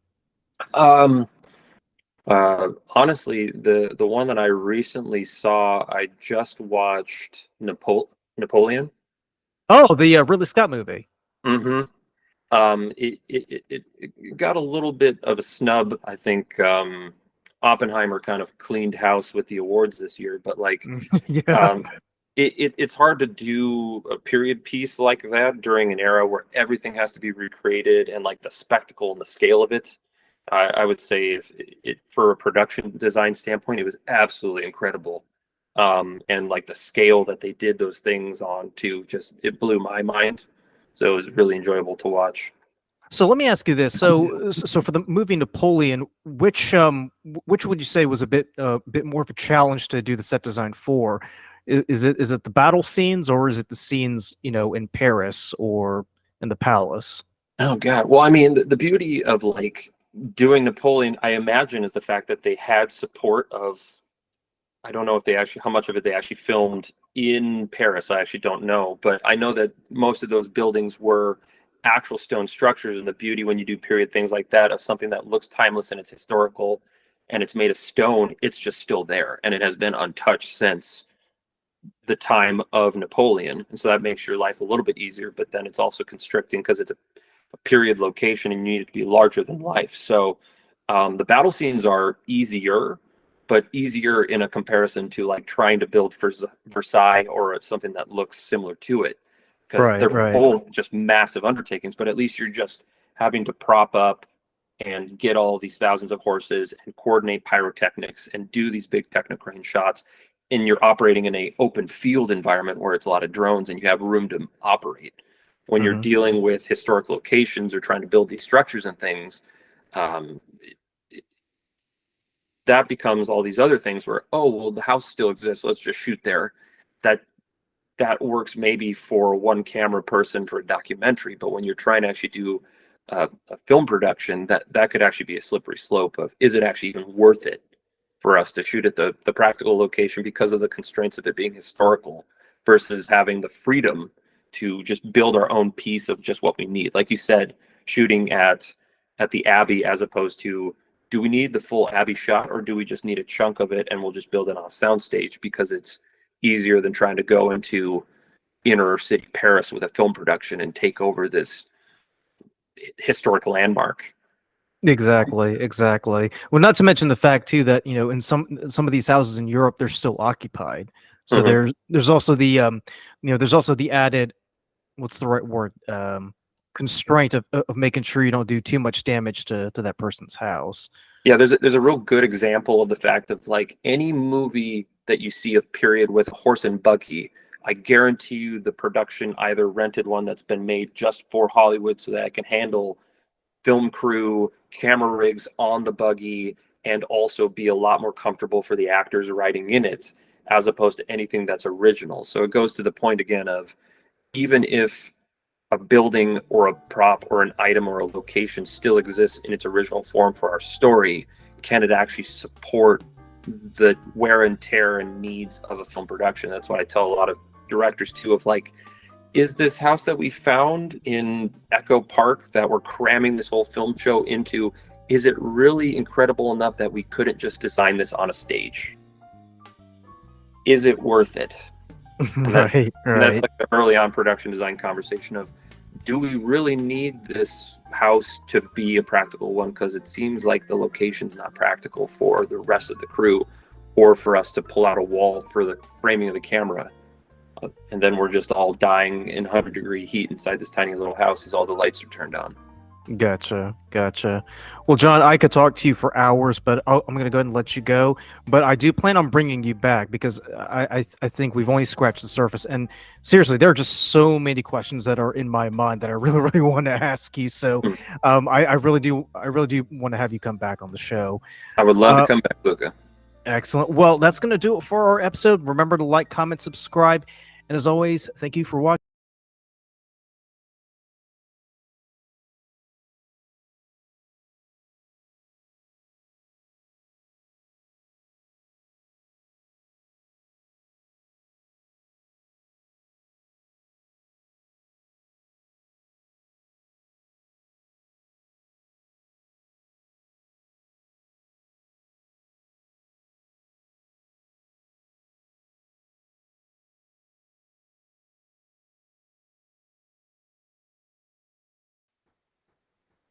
All right, and welcome back to the Movie Pope podcast. And today we have a special guest, Stephen Karaffa. And today we are going to dive into what is horror, what is paranormal, is it all real, and can we trust anything we see on TV? But before we dive any further, remember to like, comment, subscribe. And as always, if there are any topics or guests or movies you want us to check out, please let us know in the comments below. Your engagement is key, and we definitely appreciate your viewership. So let's go ahead and dive in. Steven, how are you doing today? Good, real good. Excellent. So, so before we go any further, why don't you tell us a little bit about yourself and what you do and what you've got going on? I run a paranormal podcast called Mind of the Madman, where we basically talk about anything paranormal. It could be anything from ghosts, UFOs, to government conspiracies, to aliens. I mean anything that's kind of weird or unexplained. Pretty much, what my podcast covers. And Gotcha. Did you hear about that that weird alien? Was it alien in mummy Mexico? or corpse? Yeah. Yeah, that's weird. I just read about that yesterday. Yeah. I mean, I mean, it doesn't look real to me. It looks like someone kind of carved it by hand, you know? Yeah, I don't know. I mean, it's hard to trust anything that. I mean, a lot of foreign governments come out because you don't know if it's just like you're trying to lead us down like a rabbit hole, or if it's actually real. It's really hard to trust anything that. Any government comes out with, because you never know if they're trying to trick people, disinformation or what's going on. It's really hard to tell. Yeah, and I remember seeing an article, I think it was either Monday or Tuesday. It was pretty recently, where they were saying that it was either NASA or a government agency was actually prodding the government to be more proactive in investigating UFOs, which I thought was a bit odd, because I was like, really? That's where your priorities lie right now, trying to get the government to take these things more seriously? But I think a lot of that is because I think the only reason the Congress cares is because they want to know where their money's going, because there's these huge black budgets, and Congress doesn't know where the money's going, and I think the only reason that they even care is because they want to control all the money, so I think that's a big part of why. That's true. And plus, plus, especially right now with the whole migrant crisis, that kind of just takes things to a whole nother level, Right. Yep. So so Stephen, I just want to start off. Do you what actually got you into the paranormal? What actually got you thinking, you know what, maybe this might be a topic worth taking a closer look at? Well, when I was about 12 years old, I had an experience at my aunt's house with like a shadow person, and then I had a couple more experiences at her house, and then as I got older, I had some experiences as an adult, and basically, I kept finding myself asking, right, why, all right, why are these things happening? What are they? Is there something wrong with me? Am I crazy? So I started looking for answers, and as I started looking, I'm like, well, maybe there's other people out there that are just like me. So I thought, well, all right, I'll put together a podcast, and maybe, all right, even if I can just help one other person realize that you're not alone. That would help. And I found that there's lots of people out there in the same situations that have gone through the same things, and Mm-hmm. so So if you don't mind my asking, was it a shadow figure that you saw, or was it like you saw like someone standing in front of you as clear as you're seeing anybody else, on the city street, like looking back at you? So I was laying in bed at my aunt's house. I stayed overnight. I was in bed. And I woke up. It was probably about 2:00 in the morning, and I just woke up. I looked down at the corner of the room, and it was like a solid silhouette of a man. It was probably about 7-8 feet high. It was humongous.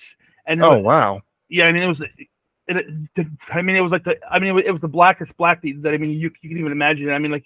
You couldn't see through it. There were no features. It was just a silhouette. Yeah. And I saw it, and I told everybody in my family, and they all laughed at me. And then about a week later, my aunt and my uncle were laying in bed, and my aunt looks over in their doorway, and there it was. Oh shit. Yeah. So it's ever since then. They've kind of gotten used to seeing it a lot now. They see it all the time. And it doesn't bother them anymore. But yeah, I stopped staying there after that. But the shadow figure wasn't doing anything harmful, like holding you down or anything, right? It was just standing there. Right. Yeah. It was standing there watching it. Never ever, No, a couple times it's knocked things off of shelves or something, but nothing like violent or anything, or nothing, physical, other than knocking a couple things over. Did you ever find out what the backstory was? Because I know with a lot of these paranormal shows, I know like Ghost Hunters, Ghost Adventures, stuff like that. They all a lot of the times they spent a good chunk of their show going into research, saying, oh well, this house was built in 1882, and it turns out that the original owner, was such and such, and they went mad one day and they shot themselves, and their spirit's been haunting the house ever since. Did you find out anything similar to that? Well, that's what was crazy about the whole thing, was because they built that house brand new, and before that it was just a piece of farmland. There was never a house there or anything. So then actually did a project on an area in school, and the only thing that I found out was there was it's called the Battle of Wyoming. Mm-hmm. It was like a Native American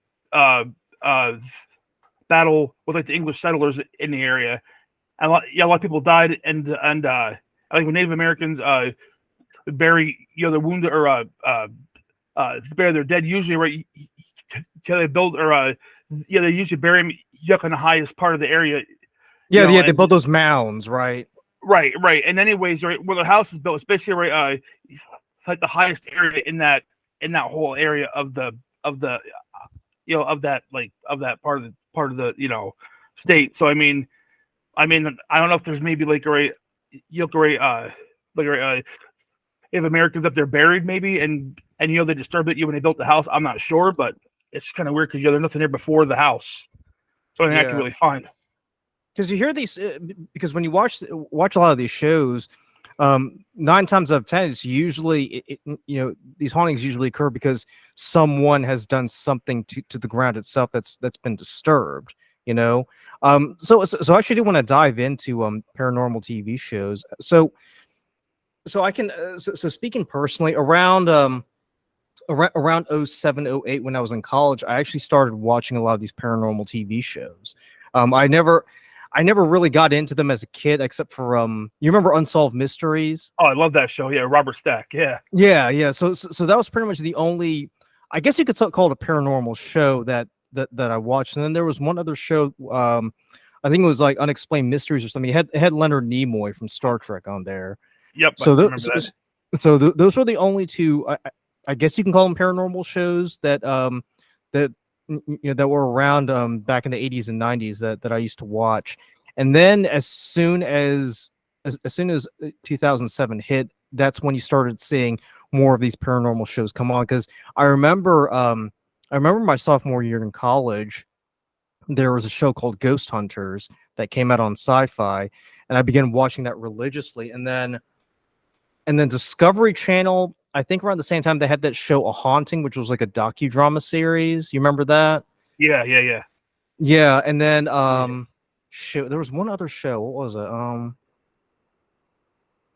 I should know it because the host of the show is the same age as me, and it was set at Penn State. God, what was it? Paranormal State. Yeah, Paranormal State. Yeah. Yep. Because the guy was from South Carolina and he was up at Penn State. And it was so weird because the show took place around roughly at the same time that I was in school, from 07 to 2011. So a lot of these TV shows, that paranormal shows that came out, I mean they were, at that time, they were pretty novel. They were pretty gripping because they sort of ran along the same veins as Unsolved Mysteries, but at the same time they had this sort of reality show aesthetic to it. Especially with people talking to the camera and people like walking around trying to connect with spirits. Were there any particular paranormal shows around that time that stood out to you that you thought, wow, this is the best thing since sliced bread? Definitely Ghost Hunters. You gotta watch that as well religiously on Paranormal State. I mean, ever since I've been like a teenager, I've watched anything that I get my hands on that had to do with paranormal. The only show that I really have like a beef with is oh my god, The Ghost Adventures with Zach Baggins. Oh god, I could go for hours talking about that. They hype it up so much, and that guy who's bald, he's always running around screaming. Ghost investigators wouldn't be running around a place screaming like that because it's disrespectful to the ghost and the homeowner as well. So that show is so unreal. Well, not only that, but there were a few instances that made me stop and think, is this for real? But before I go any further than that, did you read a few? I think it was like a few months ago. Nick Groff, who was a former host, he actually came out and said that Zach was actively trying to get him fired from the show. Do you remember? No. Yeah, he did an expose basically saying, Zach was being passive aggressive, and he was just, he waltzed into the room one day and said, "Guess who I got Discovery to, let go." And this was like season 10 of Ghost Adventures, because after season 10, Nick Groff wasn't on the show anymore. But I read about that, and then a few other former crew members came forward and said, "Yeah, the show is pretty toxic. Like, the work doesn't come as a shock to me, because when you watch that show, you kind of feel like there's a heavy-handed approach to paranormal investigation. you know, and why I don't want to put words in your mouth. I mean, do you think that there's like a very heavy-handed approach to the way that these guys conduct investigations compared to all the other shows out there? Oh, absolutely. I mean, like, a lot of the tools that they use, nobody else uses, and they make it seem like they have the cutting edge tools, but really, it's so subjective. I mean, you can really, it's whose ever hand that tool happens to be in. I mean, like, I think I forget what they call it. I used to spirit box. It just randomly blurts out words that it picks up somehow through the air. It's just a lot of their tools just don't seem real sound in science. It's almost like I mean, all right, you can make that device lead anyone to believe whichever way you want to go. It's very. I think a lot of their practices are very deceptive. Very sensationalized, then, right? Oh yeah, absolutely. Did you ever see that episode where they brought Annabelle the doll? Tony Spera. It was a Halloween special, and Tony Spera, who was I think he's the son-in-law of Ed and Lorraine Warren. He actually brought it in, and he kept and if you've seen it, you know what happens, right? Zach, I don't think I saw that one. Okay, so it was from a few years back. They because Zach Bagans opened a paranormal museum or haunted museum, right? In Vegas, yeah. Yeah, so there was an episode where they bring in Tony Spera, and he's the son-in-law of Ed and Lorraine Warren, the famous paranormal investigator duo, and he brings with him Annabelle the doll, and they do this investigation with Annabelle, and Zach is like kneeling in front of it, and he's like, I want to touch the doll. I want to touch the doll. And Tony's like, do not touch the doll. And Zach does the exact opposite. He touches the doll. And then Tony comes in, pissed off, and he's like, Zach, I told you not to touch the fucking doll. And he takes Annabelle away. So in my mind, as I'm watching this, I'm like, is this for real? Like, I know the story around Annabelle. This is a doll that that's had some history, and if you're familiar with the stories that Ed and Lorraine Warren have told, obviously, there's this one where a kid back in the 70s, openly mocked the doll, and then a few hours later he gets killed in a motorcycle accident. But I feel like even then with Zach, he kind of like overhypes it to the point where it's absurd, where it kind of takes something like Annabelle the doll and just turns it into something that's completely ludicrous. You know what I mean? Mm-hmm. But I definitely don't want to spend the entire time bashing bashing Ghost Adventures. But I do want to ask you. So based on your personal experience and from what you've seen on TV, how true or how real can we say these ghost hunting shows are? If we bar Ghost Adventures from the conversation, I think for the most part, a lot of them, I think they're fairly realistic. My brother had like a local ghost hunting organization come to his house, and they conducted all their research, kind of like ghost hunters would, or paranormal state would, kind of the same thing. So I think it's pretty close to how it's actually done in like smaller groups as well. Right. Do they have like a psychic or a sensitive with them? Yeah. Yep. Okay. Now is that, this is gonna sound like a dumb question. Is that like standard practice? Like, do they put out an ad or something saying, we need a sensitive to like come with us just in case? I think they have. I think really like what a lot of these groups do is they find someone who they really trust, and know that, because I mean a lot of people claim to be psychic, and like a lot of people are good at faking it. So you really have to trust the person that you're taking with you. So I think a lot of these groups just have one or two specific people that they take with them exclusively. They don't just take anybody with them, I wouldn't think. Right. Because because another thing too, because especially with modern filmmaking, it's pretty. It can be pretty easy to manipulate and fake these fake the evidence. For instance, like Balls of Light.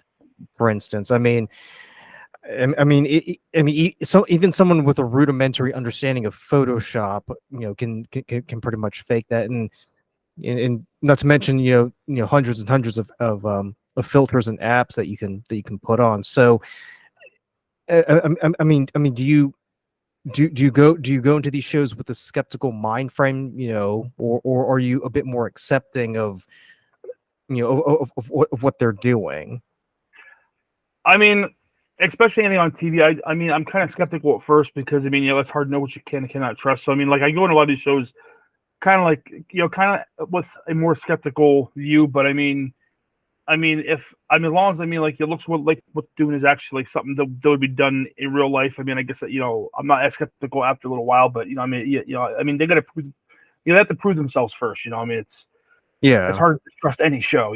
But.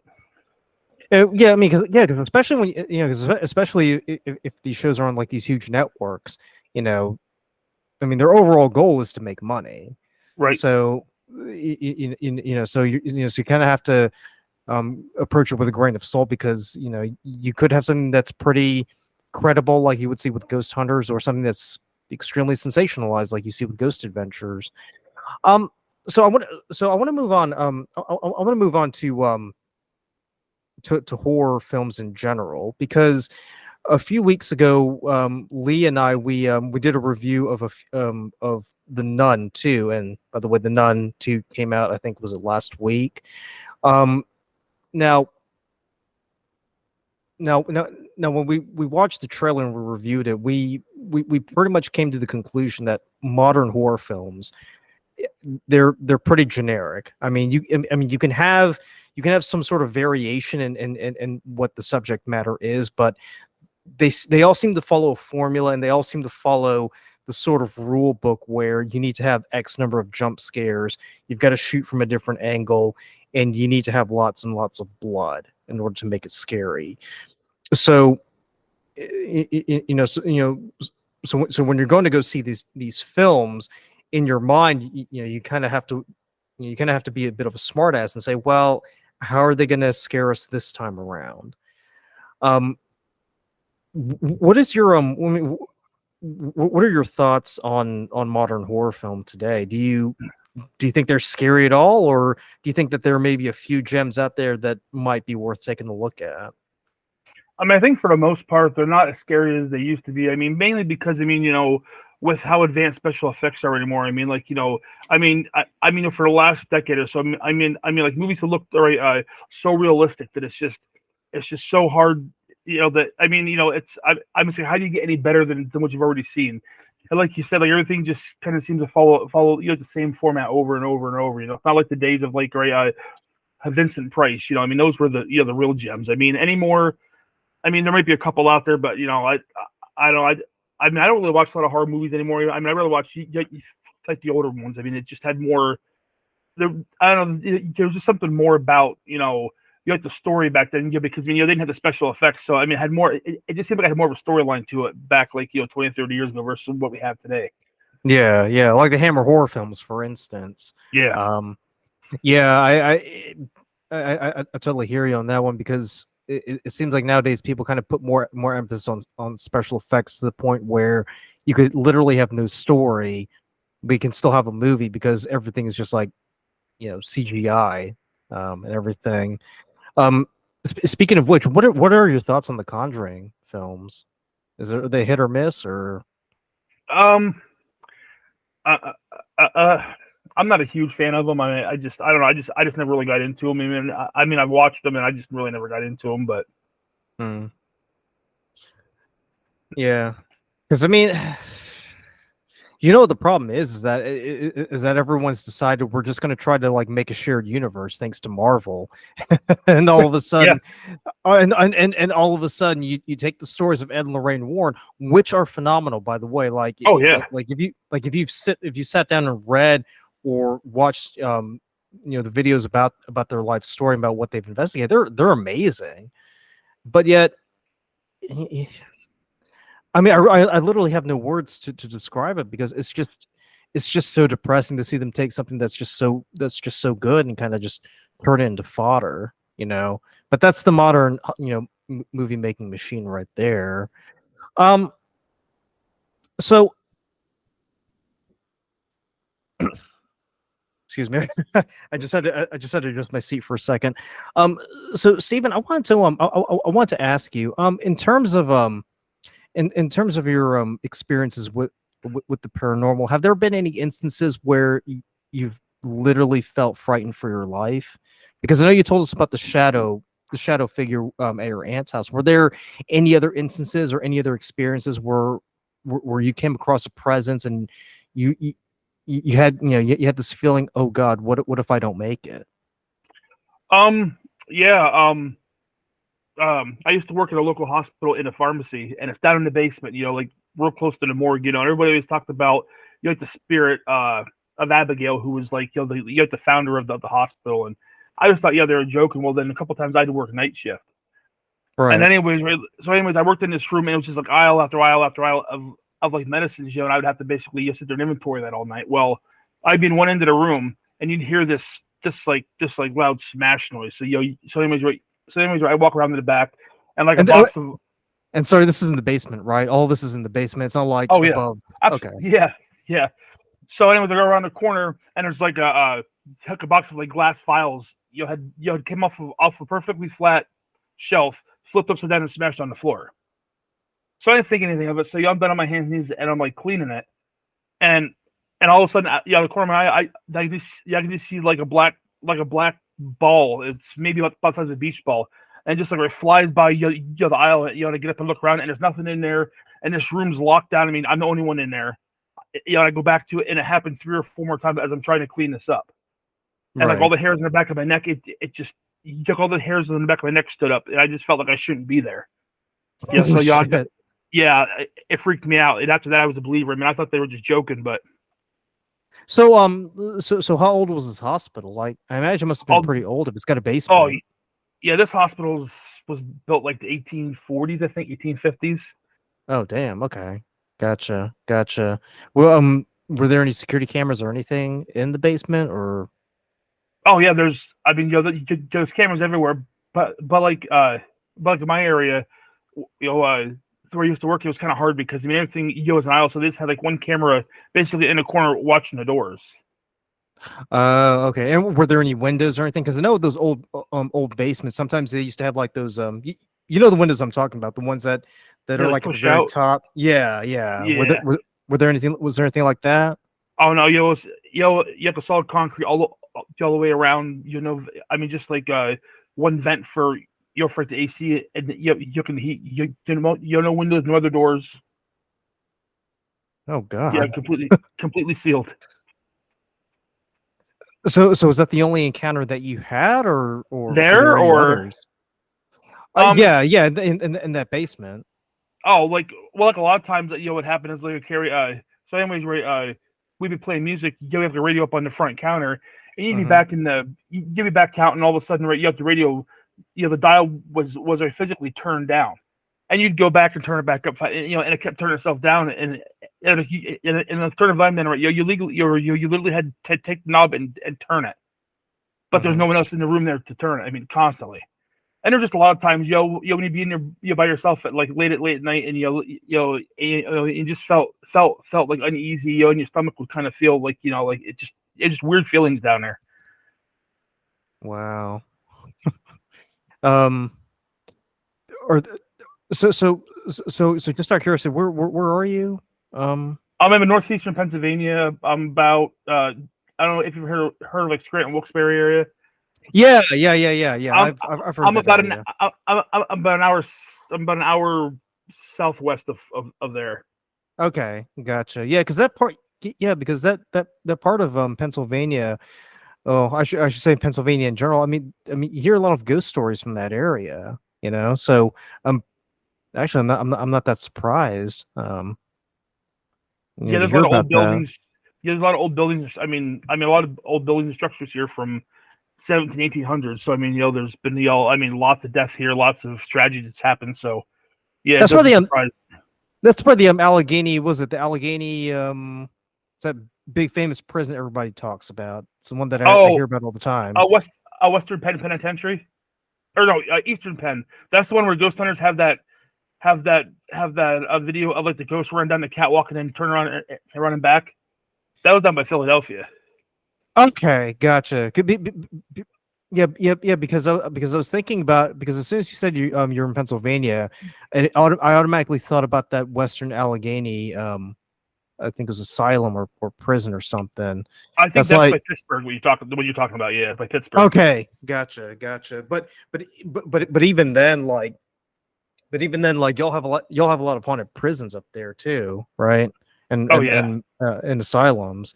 Have you ever been to these places? Have you ever gone on a tour or? Yeah, I was on a tour of the of Eastern Penn. Okay, and that was cool. That was a cool tour to go on. Yeah, it was a guided tour. Okay. I was gonna ask if you actually went by yourself and did all that.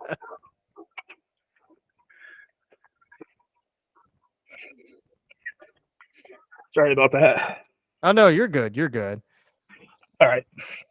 Because because I'm here in North Carolina, and I mean, really, unless you live in the mountains or if you live near the Outer Banks, we really don't get much in terms of ghosts. The only the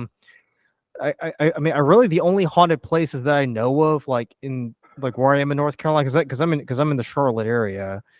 The only ghost story that I know of is the Devil's. I think it's called the Devil's tramping ground or the Devil's stomping ground, and it's probably like 2 or 3 hours away from where I am. But apparently, there's a circle out in the middle of the woods, and the legend goes that the devil came to Earth one night, came to that part of North Carolina, and was just walking around in circles and was trying to figure out how to basically be a torment to mankind.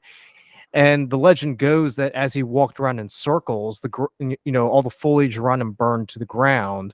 So when he left, nothing would ever grow over there. And the legend and the story goes that people who go to that circle, they've actually run tests, like college science departments have actually run tests, and they've concluded nothing can grow within that circle, which is pretty freaky. And another story is that if you leave something in the circle at night, when you come back in the morning, it'll disappear. So, wow. I've wanted to test that theory out. The only problem is I haven't found anybody willing yet to go with me to to conduct it, because. And it's funny too, because even though a lot of my friends claim to not believe in that stuff, when I bring that up, they're like, you know what, I really don't want to go out into the middle of the woods at night and to see if something's gonna pop up. And I'm like, well, it's a bit weird, because I thought you said you didn't believe in this stuff, and then all of a sudden you're backing out on that.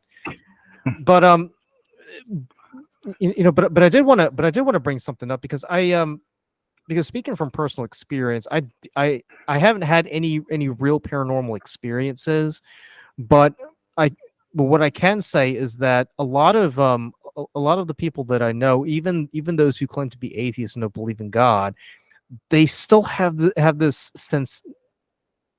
I don't know if you want to call it a sense or sort of inclination, but they believe that there's like a supernatural presence.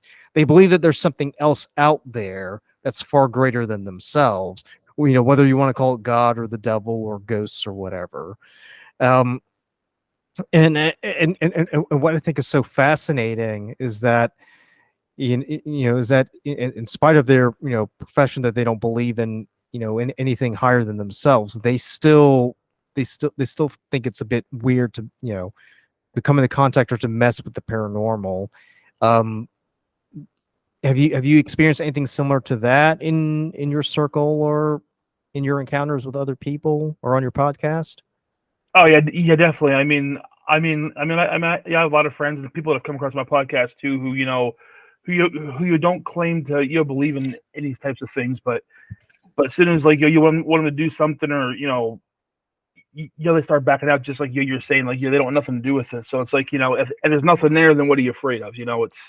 Exactly. I think the biggest thing that kind of gets people up in stitches is the Ouija board. You know, Yeah, I've it's told like all my kids growing up, I told my kids, I don't care what you guys have toy wise, but there's no Ouija boards in my house. Absolutely not. and it's weird too, because when you look at it, it looks like an innocent toy. It looks like an innocent board that no one would think any differently of. And what's funny too, and I'm sure you've seen this too. I mean, you go to any drugstore or any dollar store or big box store, you'll see those Ouija board decorations. Stuff that you can stuff that you can hang on your front door for Halloween. And yet, for whatever reason, like all the other decorations, like the pumpkins or the witches or vampires, they're sold out like that. But the little Ouija board's just sitting there all by itself. Yeah, nobody's touching it. There's been a lot of stigma around them. I mean, I mean, there's something to it. I don't know. I just don't want to take any chances. I mean, I've heard so many stories about people, using them, and then they open up some kind of a doorway, and then that's it. Their house is haunted because they don't know how to close it, and yeah, I'm good. I'll pass.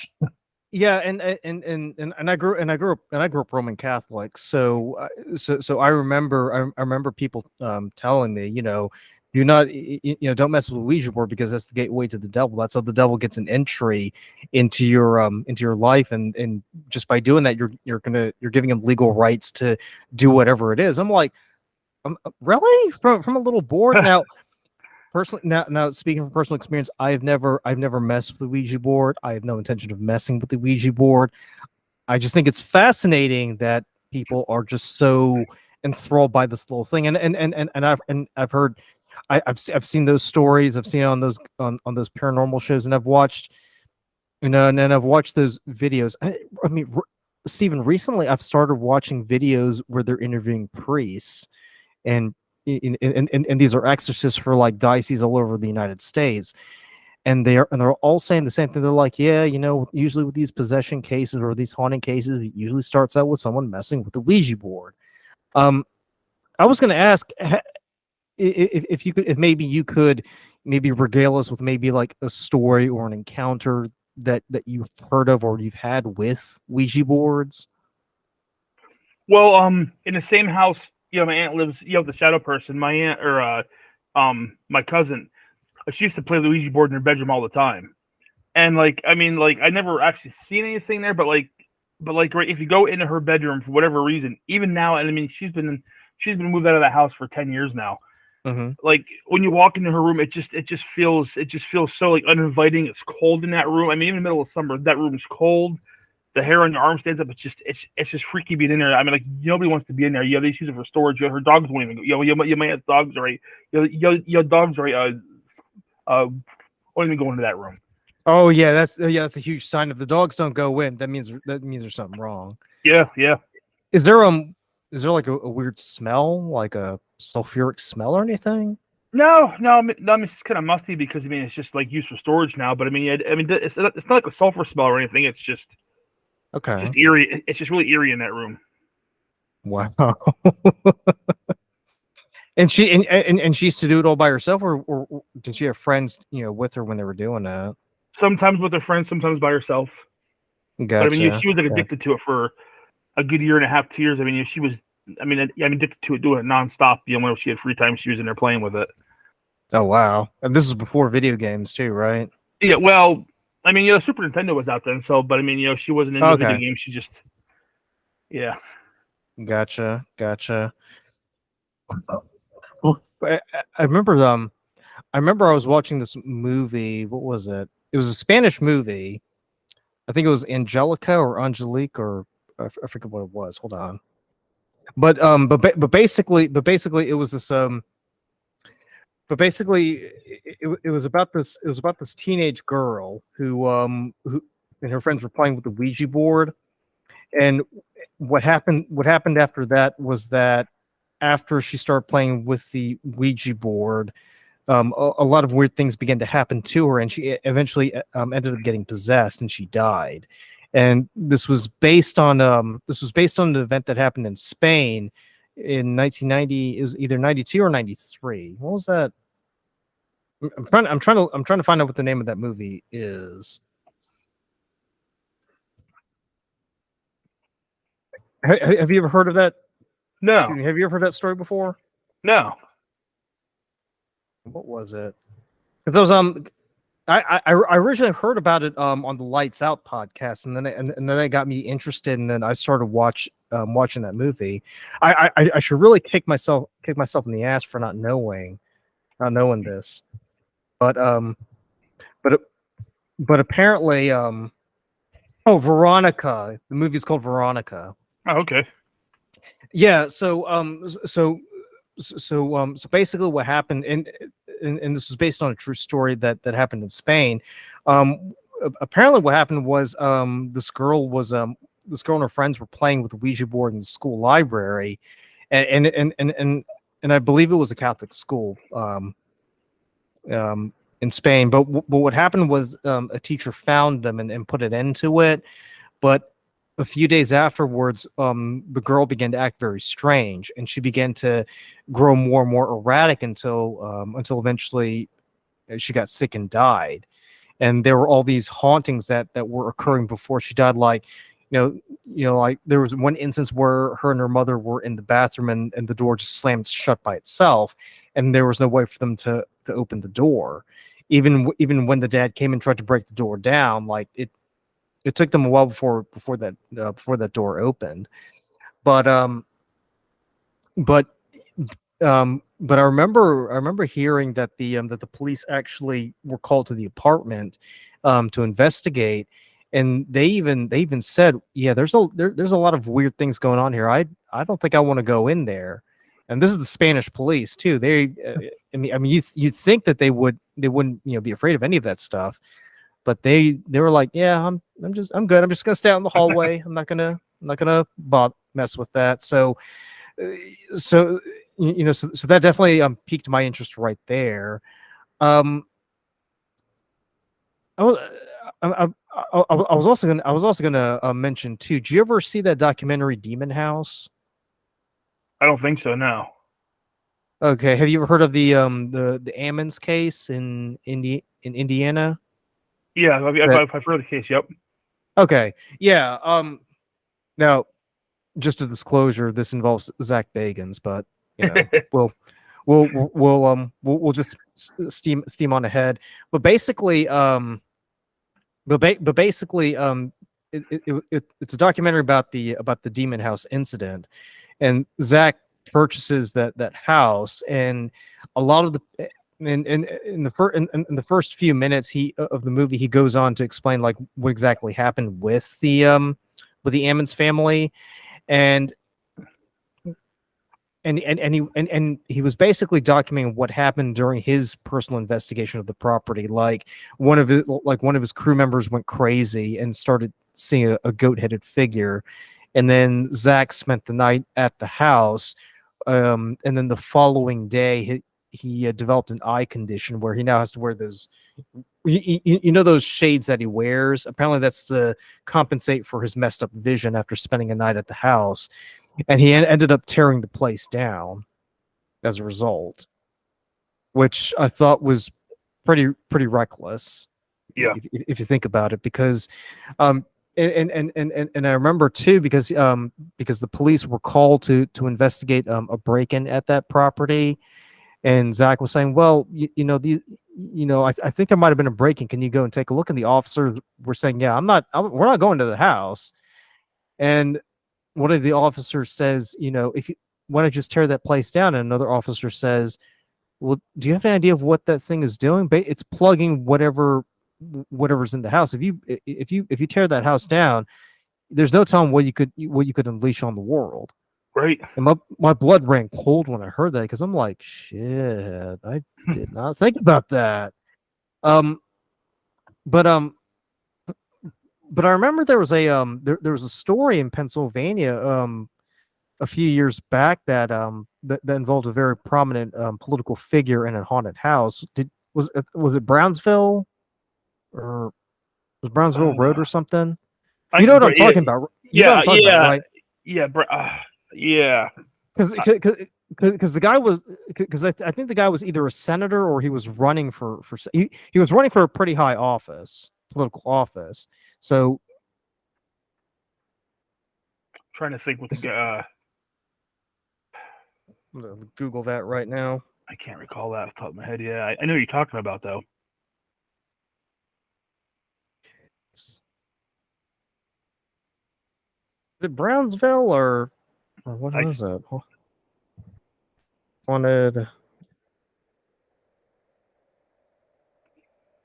What's in Pennsylvania?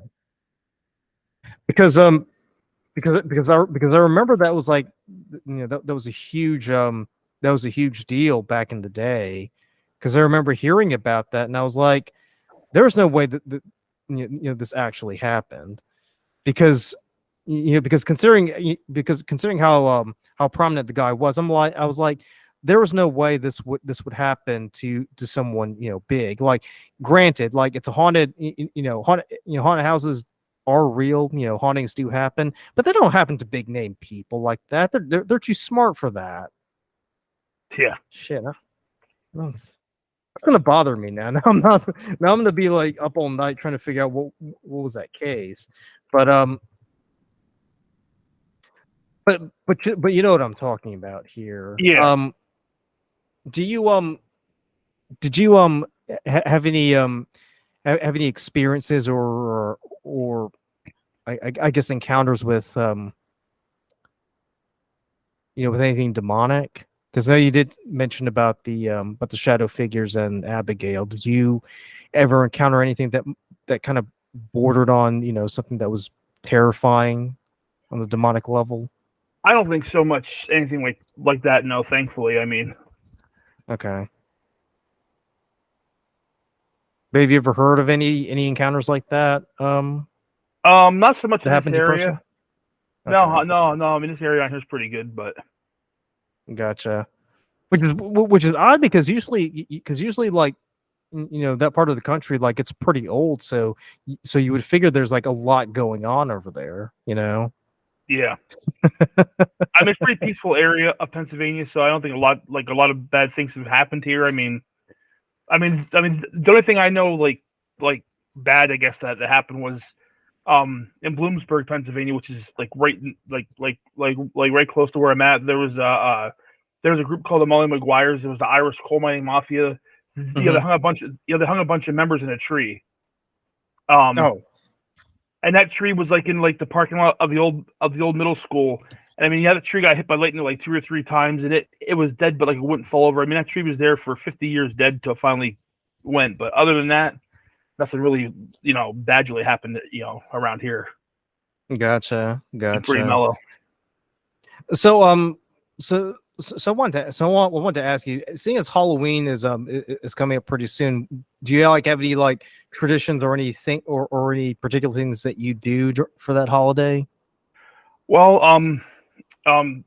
we have the biggest Halloween. Well, I think it's the biggest Halloween parade on the East Coast. It's right around here, which is always cool. It's usually about an hour and a half long parade. We go to that, and that's really about it. I like to watch like a bunch of horror movies and stuff. A couple weeks leading up to Halloween, and are there any particular movies or TV shows that stand out to you that you really, really love and you can't get enough of? A TV shows, I don't know if it really qualify as like horror or not, but like Stranger Things. Love Stranger Things. I mean, I can't get enough of that show. Yeah, that show's great. I mean, the Stephen King stuff, especially like the older Stephen King stuff. Love his movies. Right. Yeah. So I was going to ask, did you see the trailer for The Fall of the House of Usher that's supposed to come out next month? No. Okay. Yeah. Apparently it's supposed to be an adaptation of an Edgar Allan Poe story, and it's got a certain Mark Hamill in it. Oh. and I think he plays a family lawyer from the looks of it. So that should be quite interesting. And then I think that's Bruce Campbell, who's playing the family patriarch. So that's another interesting thing to see. But he's from the Evil Dead series, right? He was Ash, right? Bruce No, Campbell? no, not Bruce Campbell. Bruce Greenwood. Sorry. Oh, Greenwood. Okay. Yeah. He was the guy who played Captain Pike in the Star Trek movies. Okay. The, the ones with Chris Pine. But I thought that'd be a pretty that might be a pretty interesting series to take a look at, even though I am skeptical about horror. So Stephen, if people want to reach out to you, or if people want to learn more about your work, where can they go? We're on Spotify. It's Mind of a Madman podcast. You can also reach out to us. Our email is mind of a Madman podcast 21@gmail.com. Reach out to us if it's, if you got a story you want to tell us. If it's just, it's just something silly like, I saw this, or, if you have any questions, I check that email often, so you'll definitely, send us something there. Yeah. All right, cool.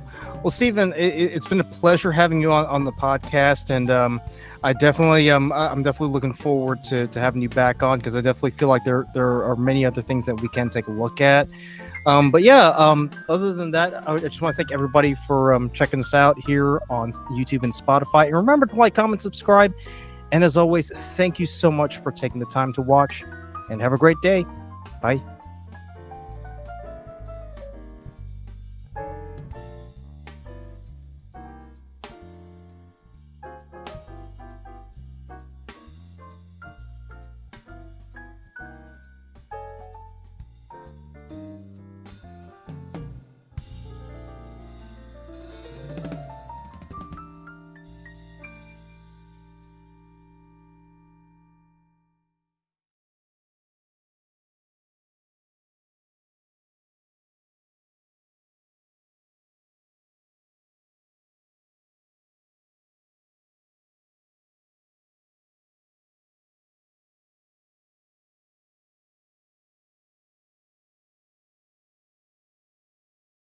The Movie Pope podcast, and today we have a great guest for us on the show. We've got Margaret Marley here. She's going to talk to us about her work as an actor and a writer, and we're going to shoot the breeze, just chat a little bit, me getting to know her. But before we do, remember to like, comment, subscribe, and check out other episodes of the podcast, and also check out other content on the channel as well. The Bushwhacker Season 2 is currently underway. There are many, many great adventures coming up for the Terrible Trio, as well as a few essay podcasts that I'm going to be doing in the future, where, yes, you guessed it, it's just me reading a bunch of essays and you having to watch some badly made cutout animation. But that's just the way things go. Margaret, how are you doing today? I'm all right. How are you? Oh, doing pretty good, pretty good. I was telling you before the show, you're smoking a cigarette and I'm smoking a pipe, so we're kind of in that kind of confraternity of tobacco, as it were. But how's your week been so far? I know we were supposed to do something last week, but that had to be rescheduled. Oh yeah, my husband decided to do some rewiring and reventilating of parts of the house, so things got pretty crazy. Yeah, gotcha. And you're in Louisiana, right? Pretty close to New Orleans. Yeah, I'm on the north side of Lake Pontchartrain from there. Now I've seen pictures of that. It looks like it looks like a giant ocean, basically, like an inland sea. You'll forgive me, but I'm a huge geography nut. So anytime I see a huge body of water, I automatically think, "Wow, that is the most amazing fucking thing I've ever seen." Like, let's talk about it, and then my imagination runs wild. But I just wanted to start off by thanking you for being a guest on the podcast. Can you go ahead and just tell us a little bit about yourself, who you are, what you do, and what gets you out of bed in the morning to do the things that you do as a filmmaker and actor? Well, I was born and raised in New Orleans. I have Tourette syndrome, actually. So that's been something I've worked around in my life. Pretty much, let's say about me. That's kind of a low question. I've always been interested in writing and theater, and then moved on to film. I was a big reader as a child. actually, when I was in high school, I wrote some plays that were locally performed on stage, which culminated in a show with 3 one-act plays I've written and 4 short stories performed as monologues. The director's name was Miko, and he would do Miko presents ... a theme, and this was called Miko Presents Youth. And the thing was, the local theater columnists hated it because there was a lot of sex and a lot of violence, and I was a late bloomer in a lot of ways, which makes it kind of funny. So it was all my imagination. So I Right. pretty scathing review, but I think actually drew in more audiences because, like, what did this teenager write to piss off what Dear Cuthbert so much? Yeah. Right. So what motivated you to write these stories in these plays? Well, actually, the first play, I had already written it before. I saw Miko, that was director's ad. Mhm. He was looking for submissions for Miko Presents Romance. It was a variety show with maybe like at least 20 or so like short acts, and it was called A Summer's Eve after the female hygiene product. Yes. And, it was actually an absurdist, very noir take on how irritating it was that my high school friend of me was dating my 7th grade boyfriend, and we were still friends. And it was then like they would just mess around in front of me, and she was totally gross. But anyway, so yeah, and when I brought them to go see this short play, and Miko Presents Romance, my guy friend thought it was funny. The female friend of me, Marion, did not so much. So I made her out to be kind of like a bitchy, domineering slut. But anyway, that was the first one. The rest just, they came to mind, the ideas for them. So that was about all was there. So as a writer, what influenced you in terms of in terms of how you structured the narrative? Because I know a lot of people, a lot of people that say, "Oh yeah, I used to read a lot of Tolkien, so that so that influenced this," or I read a lot of Shakespeare, so it influenced that. What sort of authors or books or kind of themes kind of work their way into your writing process? Well, I've always been a big fan of mystery. I don't really write mysteries per se. Well, I did write a series of shorts about the investigation of an incarcerated serial killer and his possible copycat. Called the Frank Bannon investigation series. But yeah, I read the entire Nancy Drew series growing up, and yeah, my favorite 2 mystery writers are Ian Rankin, Scottish writer. He wrote the Inspector Rebus series. Like, I don't know if you ever heard that show, Rebus. No, I haven't. That's good. And also Michael Connelly, who wrote he wrote the books for Blood Work and Lincoln Lawyer. Oh, okay. Yeah, and also just, I don't know, my imagination where it went when I was in high school. One of my big influences was Quentin Tarantino, but I kind of outgrew that. And these days, well, I think that creatively, the director with whom I have most in common will be David Lynch, probably. Yeah. I was gonna say, because the way that you described your stories, there's a very Lynch quality to it. Oh, very much so. Kind of like Mulholland Drive or Eraserhead, that kind of stuff. Oh yeah. So do you normally gravitate towards like the neo noir, detective mystery kind of thing? Oh, absolutely. Gotcha. So what happened? What happened after high school with those plays? Like, did you go to school or did you go to work or what? Well, I goofed off for a little while. Then I moved in. Then moved into my first apartment when I was 18. It was actually on the corner of Elysian Fields and Burgundy, which is the very tip of the Faubourg Marigny. The opposite side of the street is actually where the Marigny begins. And I had 4 male roommates, and the place was kind of a disaster, but it was cool. They taught me to skateboard and stuff like that. And I ended up dating living one of those roommates for like 2 or 3 years or something like that. When I was 21, I started going to University of New Orleans for college. maybe lasted 3 semesters there, and did not graduate. Kept writing here and there. I've had a lot of different jobs, a lot of different experiences. Otherwise, Mm-hmm. yeah, that's about all. I wrote 3 novels several years back, and I submitted them to publishers. She's real small time, actually. I met her through fandom convention, cons, like, comic book stuff like that. Right. And so thing was, she wasn't ready by the contract date for my books, but it was all good. I consider, it's an investment down the line if Aurelia ever does end up publishing them. But yeah, since I've just been pretty much writing my own stuff, and we filmed some of it. I've So the actually, what were you saying? so sorry. So the novels, they haven't been published yet. They're kind of in limbo. Is that right? Yeah, they are, and Okay. the one's really nice, and I'm not in any rush about that. So, Gotcha. How long has it been in limbo, if you don't mind my asking?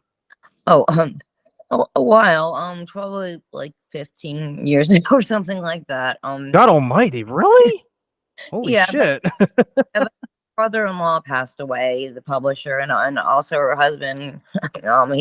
He's got, well, I think it's high blood pressure or high cholesterol, something like that. So she Okay. got a lot on her plate. Gotcha. What were they about? Well, one was called The Once and Future Killer, playing off the name of that King Arthur book, The Once and Future King. Yeah, I read that. Yeah, I remember that book.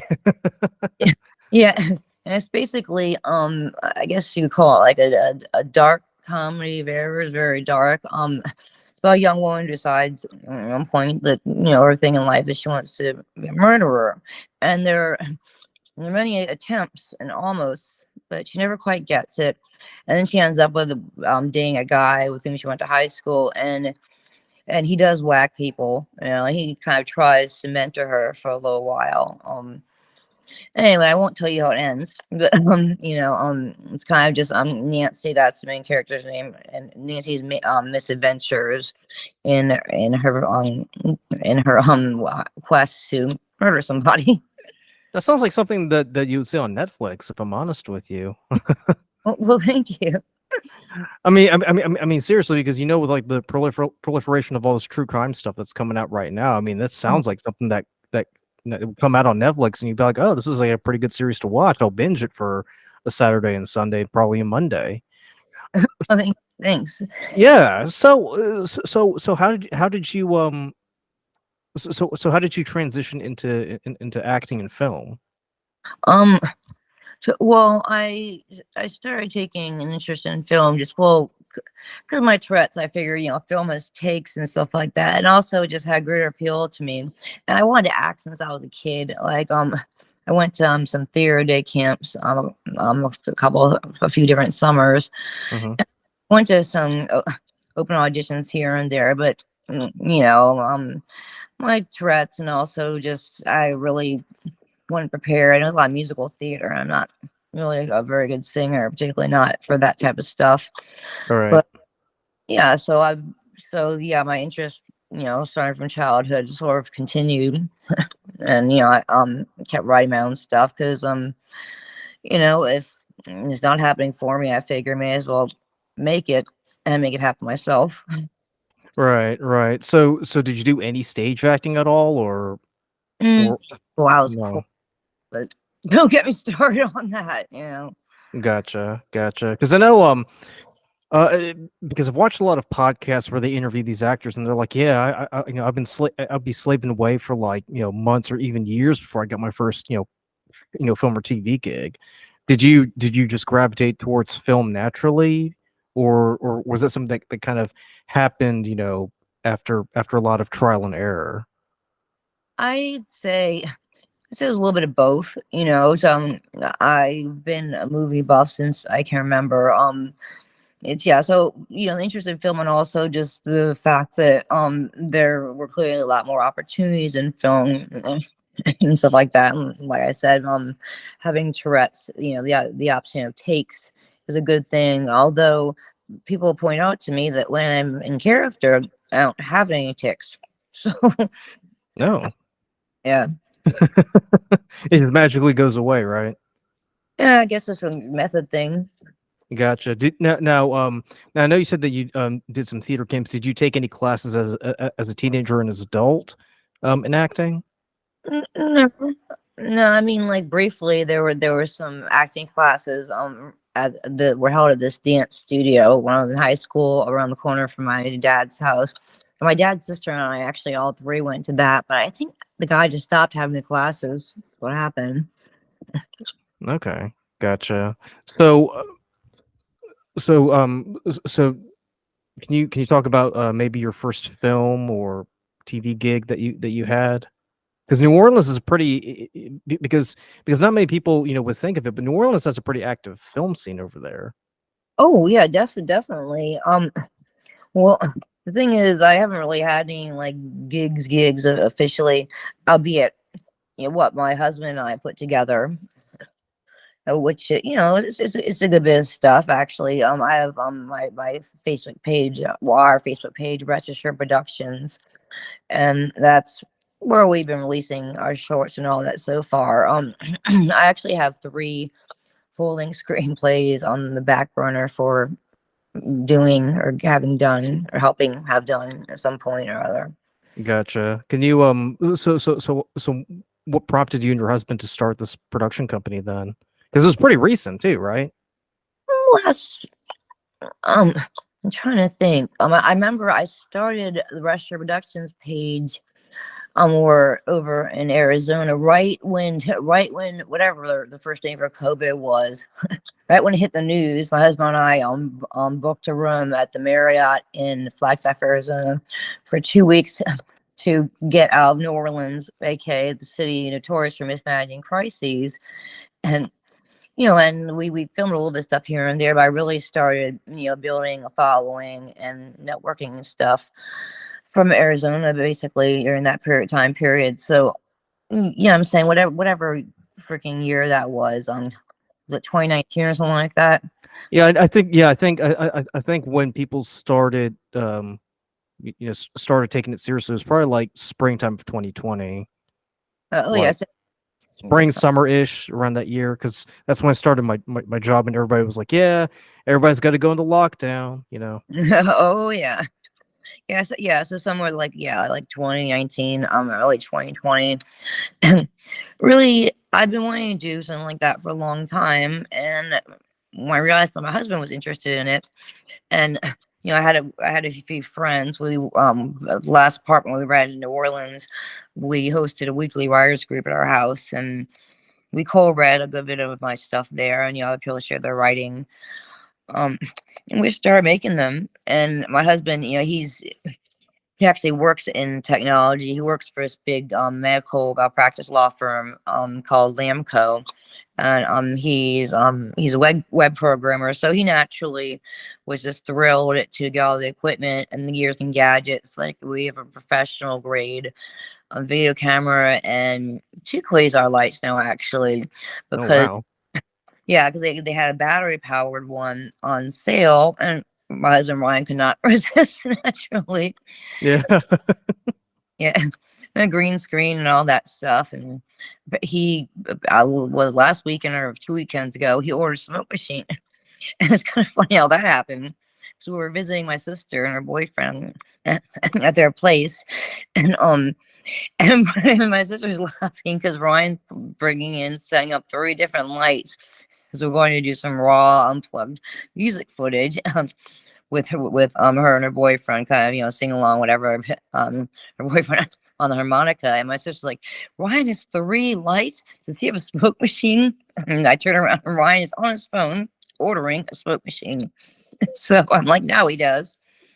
So yeah, him just and he enjoys directing as well and filming and just getting the right cut and getting the right angle, and he's doing a lot of reading. So yeah, basically knowing that I had support and someone continually interested in working with me, and and enough people here and there.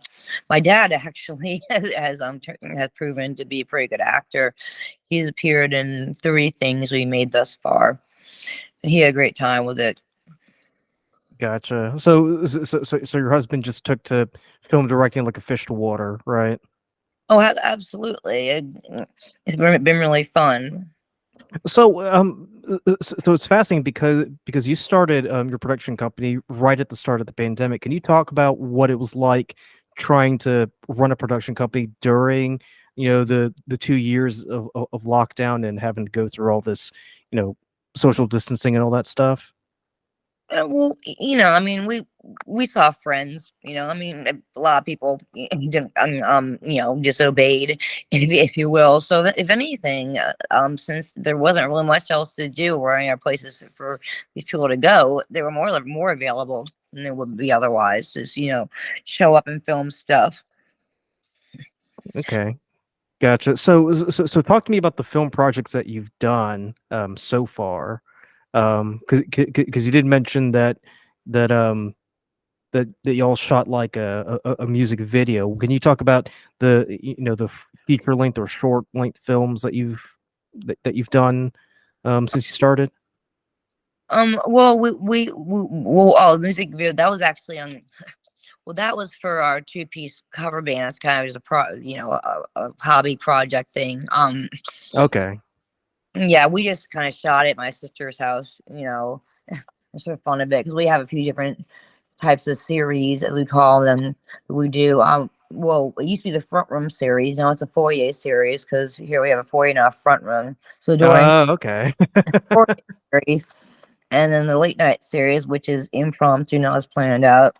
And that one of my sister's place was the first installation of the Dorian Gray's Unplugged, the Nowhere Fast series, because we don't always plan to be filming that stuff in the same spot. But as far as the film projects go, like I said, we're still very much starting the operative word, to work up to making my feature length scripts that I've written.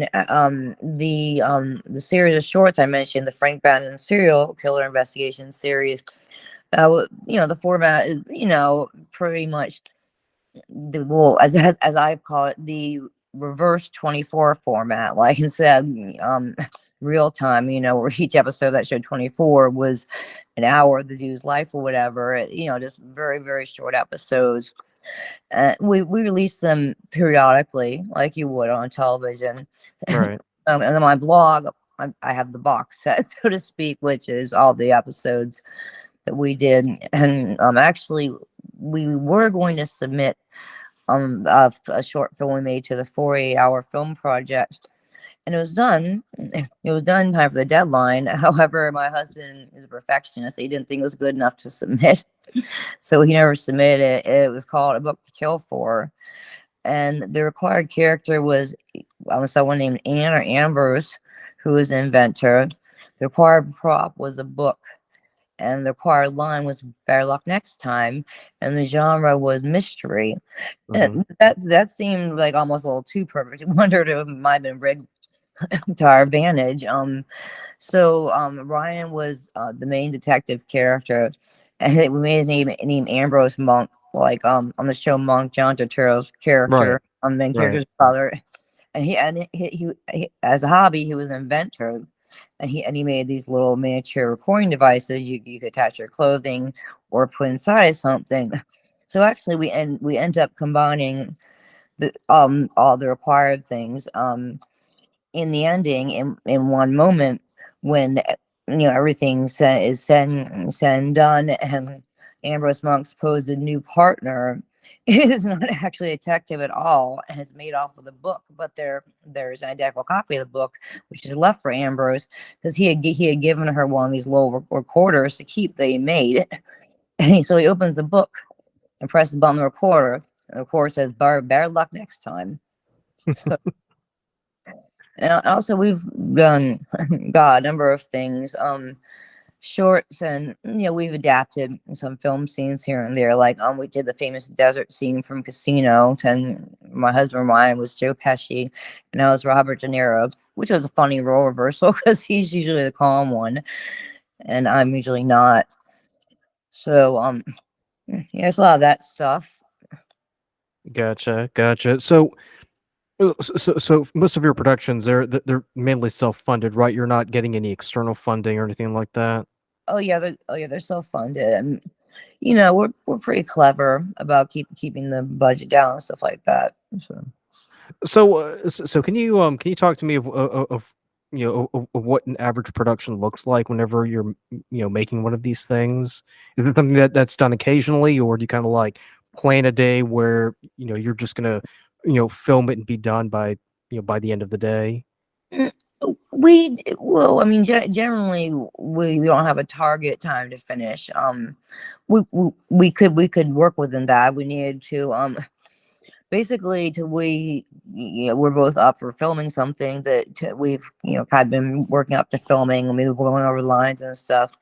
Then he gets out the camera and the tripod and the 3 lights, and we film it. And he does the 3-angle filming, like if say we're all talking to each other over the shoulder and facing each of us individually, and then the semicircular shots as well, in which the camera is facing both of us sideways. And we just do it, and it takes a few different takes sometimes, but we're pretty efficient. We just have a good time with it. Gotcha. And you mentioned earlier that you almost submitted one of your films to a film festival, but Yeah, that didn't happen. Okay. Yeah, and then naturally, not long after that, we meet this chick that I became friends with, who tells me that a lot of people just improve their submissions after they submit it. So that never dawned upon us, but actually that one was called A Book to Kill For, and that can be found on our Facebook page, the Restitution Productions one. And we got to use my third cousin, aka second cousin once removed, in that, and she actually is an actress with a little bit of experience here and there. She was on an episode of Law and Order Special Victims Unit. She played a prostitute. Oh wow. Yeah. That was, but she's really good. She just she has some tough luck in LA or whatever, so she came back to New Orleans. Gotcha. That's actually pretty exciting, having been on a show like like that. Oh, So so so obviously 2023 is coming to an end, and in a few weeks we'll be saying hello to 2024. What's in the books for you guys? I'm continuing to work on our stuff. I know that much. That and yes, about it. I mean, like, actually, Ryan, my husband, is working on writing a horror script right now about a guy who goes crazy over an interactive anime that his friends created, and he's test driving or whatever you want to call it. Right. So that should be fun. And I have a couple of different scripts up in the air that I'm working on. One is definitely a noir throwback. Main character is Daniel Brody, PI. It just sounds like a PI's name. And as of a couple of days ago, I started writing something that is sort of like, it's a similar like setup to Who's Afraid of Virginia Woolf, except this couple has some type of, like, I don't really sound the particulars yet, murderous secret, and they're fixing to cut and run, so they have an array of different guests over, people they know, to see who, if anyone, can catch them and figure out what they're up to. Oh, that sounds very intriguing right there. Do you think that's something you might you might try to submit to the film festival circuit? Yeah, quite possibly so. I mean, yeah, I want to get our stuff out there however we can. So how are y'all promoting your work to the wider public? Facebook, really. Yeah, Facebook is the main thing. I actually have a blog. It's a WordPress blog, but I have a URL for it. It's twitchbiatch.com. Twitch bitch was a derogatory nickname I was given in middle school because my Tourette. Oh. So I decided to steal it from said people and take the power away from it. It's actually my tag as well. Like in uptown bar bathrooms, I like to pull on the walls. So I know these same motherfuckers are going in the bathrooms to haunt them. So twitchbs.com is my blog, and I post collectively, like, the box sets I put the band and serial killer series and stuff like that. I reshare the stuff there so the blog followers can look at it. Yeah, and I was gonna say if you send me those links, I'll put it in the description below so people can check that out. Oh, So so imagine New Orleans is a pretty huge film community. Are you? I mean, are you reaching out or are you collaborating with any filmmakers in the area, or is it mainly just something that you just do within within your household and your family? Oh, well, actually, we've absolutely been networking and collaborating and stuff like that. Actually, there's a dude in Lafayette who has a production company going on with some friends of his, and that is what my husband is writing that horror anime script for, is to collaborate with those guys. The guy named Gerard, I forget his friends' names, and they're actually on Facebook as well. They're Tabot Studios or something like that. Tabot, I remember it is TABOT, and also to the this woman has asked us to act in something she's doing recently, and she offered to help us out with some of our projects. So that sounds good to me. Okay, so you're slowly expanding your reach, kind of starting to get the word out, right? Oh yeah, and I'm basically the PR/HR person, like, because I don't have a job to speak of. Occasionally I do housework for a friend, make money, but that's not really. My husband has a full-time job, so I'm the one who checks on Facebook stuff at least once a day, and I reach out to people and talk to them, more or less vet them. If they turn out to be a pain in the ass, my husband never ends up talking to them, or we're not on the same page as them. Then I just tell them, well, good luck with your stuff. Okay, cool. I mean, so 2024 sounds pretty bright for your production company. I'm really glad to hear that. Um, do you and you don't have to answer if you don't want to. Like, have you had any ambitions or made any attempts to try to reach out to the big production companies to maybe pitch your work?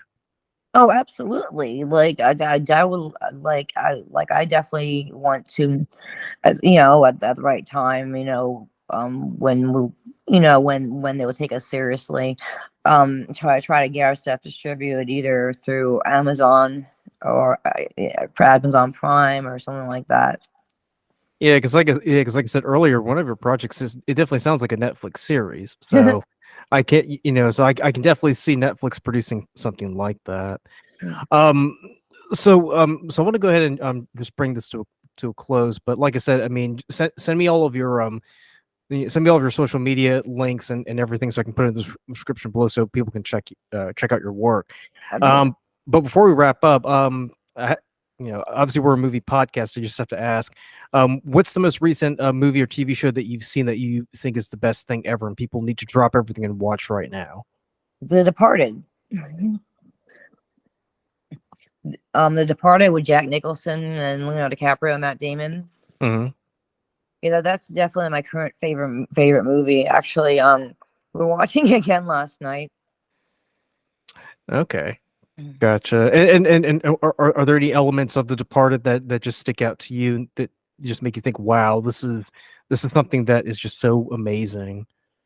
Well, I just love, but the whole concept of it. I know that it's an adaptation of a Korean film called Internal Affairs, but it's just it's got so many great quotes for one, and also just the whole thing with how Matt Damon's character is dirty.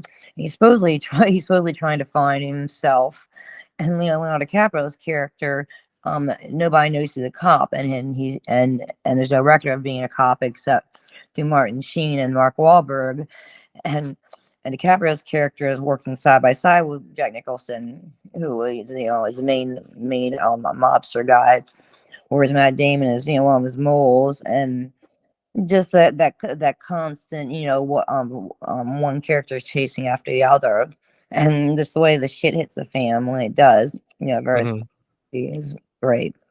Yeah. I mean, it's just one of those films that you can just watch over and over again.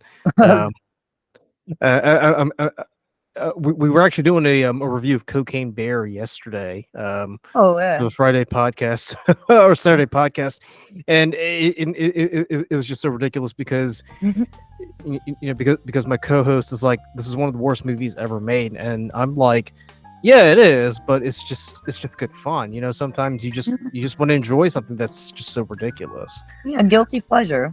Exactly. I wish you could tell him that, because apparently whenever I tell it to him, he just rolls his eyes and is like, "Oh, whatever, dude. Screw you. I'm the movie pope, and you're not." But Margaret, I just want to thank you so much for taking the time to be on this show. And I just want to thank everybody for taking the time to watch this episode. And remember to like, comment, subscribe, and please share this video and other episodes with everyone you know. We're trying to grow the audience. The more people we can get, the better. And as always, thank you so much, and take care. Bye. All right, you're a good one. Bye. All right. Bye.